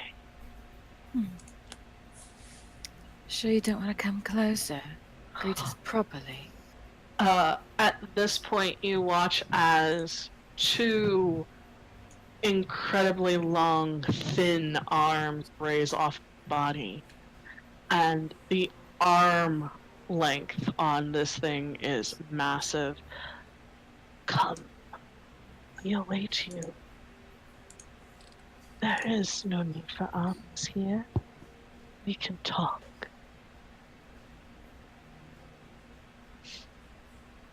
I don't think I want to hear what any of you have to say. Yeah, go stuff yourself. I He says, I think we need There's- armies. quite a bit to be said. Misinformation. We don't need to be enemies. I'm sorry. What? We're not going to consort with the fucking demons who are trying to jump sides the first sign of trouble. Go fuck yourself or come out here and fucking die. Pick one. Belamon and your kind end here by the power of the light and the dawn's graces, and the world of Cascana. Vianoth will be purged from this world. Run off to your master. We're coming to destroy you. How terribly dull. I was hoping you'd be more amenable than your predecessors. As you see what good it did them in the end. We are not them. We are us. You will fail all the same. I was merely trying to offer you something better, but have it your way. I look forward to seeing you very, very soon. Professor Until Sinsisty. then, shall I send your loved ones their regard? I do know, and he turns to you, Corin. Your daughter cries for you every night. He turns to you, Alex. Your brother, so stalwart, already broken and crying, the light in his eyes going out so precious. And turns to you, Professor. and your darling emerald, shattered pieces on the floor. So magnificent to behold. Please do come, join us. See, we'll be waiting for you. Oh, we will. And we will end you. And you watch as it flickers and fades. And there's almost this after image of this 18-foot tall shadow that hangs in the air before disappearing. And all the while, the sort of the amulet's doing its work, until it hits the sort of gleaming hits dead center. And you watch as the air from the monolith closest to you, and then all the way to what you assume is the next one, starts to shake. We just opened the whole section, didn't we? It's only 5 miles. It's not that bad. That's why we prepared for this eventuality. Well, did we make a garrison on the other side of this wall? Yep. Alright, continue, Snicket, sorry. The amulet starts to shake in your hand, Professor. Trembling, the amount of power. It's too much power. As you keep going, holding the amulet as the light sort of... Limited power!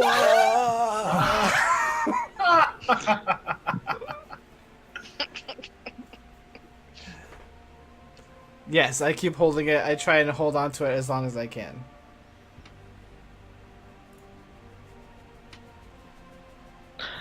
You hold on to it as long as you can, and you watch as the air almost... There's this feeling of a shattering, a snap, and it's almost physical. You feel it thrum in your chest as you watch as the lights glow bright on the megalith next to you to a feverish pitch, and then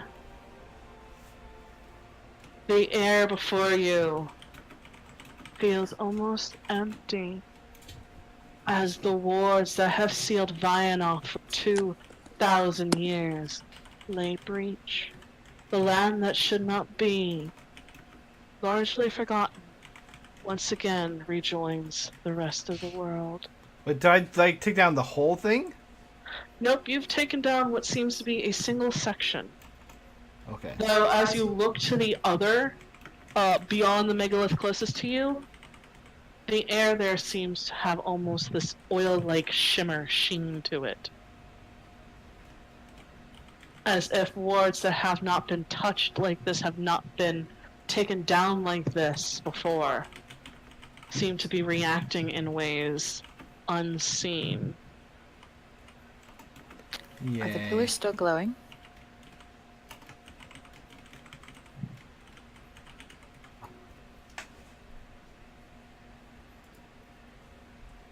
Because they were... The grooves were glowing, yeah? Did Snicket disappear? Maybe? Yeah. Did you disappear? No. Now I hear you.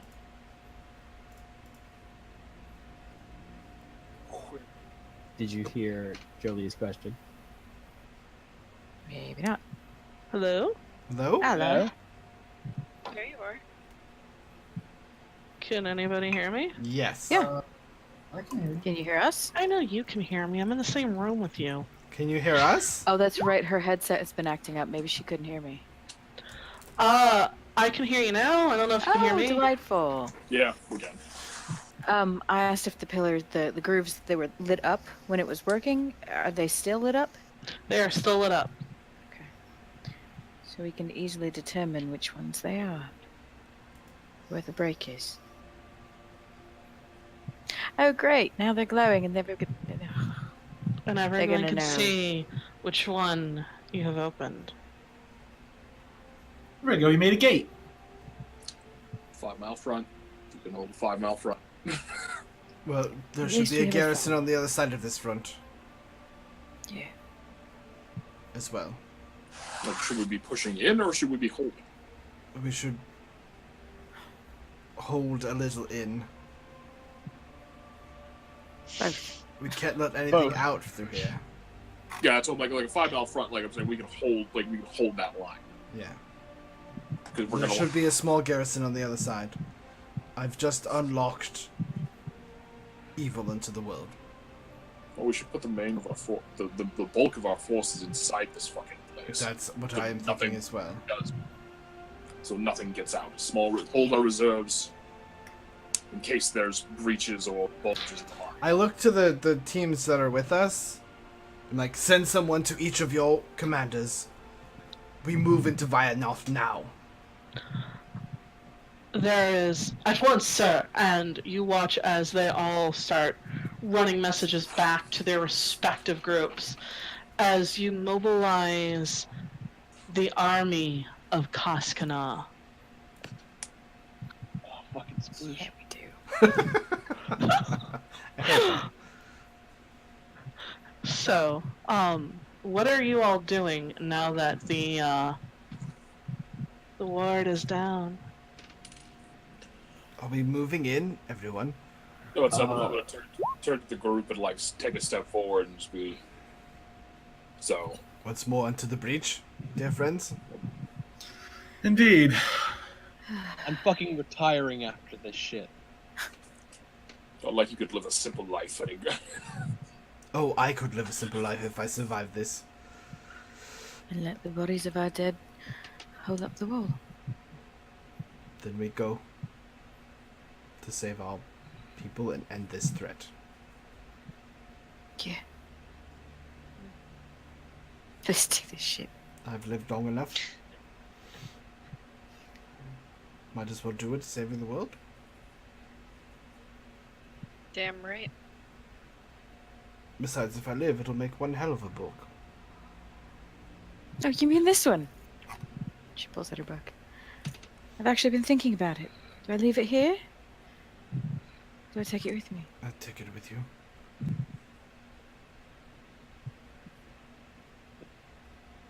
Just in case. Somebody grab this. Whoever gets out.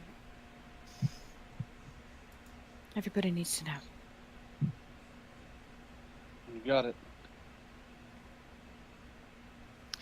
Is everything's in here.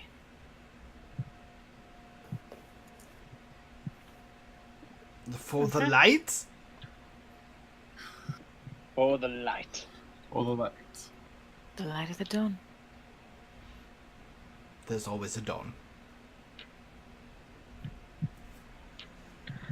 You all walk up to where the former ward stood. And one by one, you cross the barrier. You walk into the land that should not be. You cross into a land that has not held anyone like you in 2,000 years. With the rallying call of for the light, for the dawn, you seven, the dawn's graces, enter Vianoth and march forward to the unknown, where the armies of Balamon and whatever else awaits you.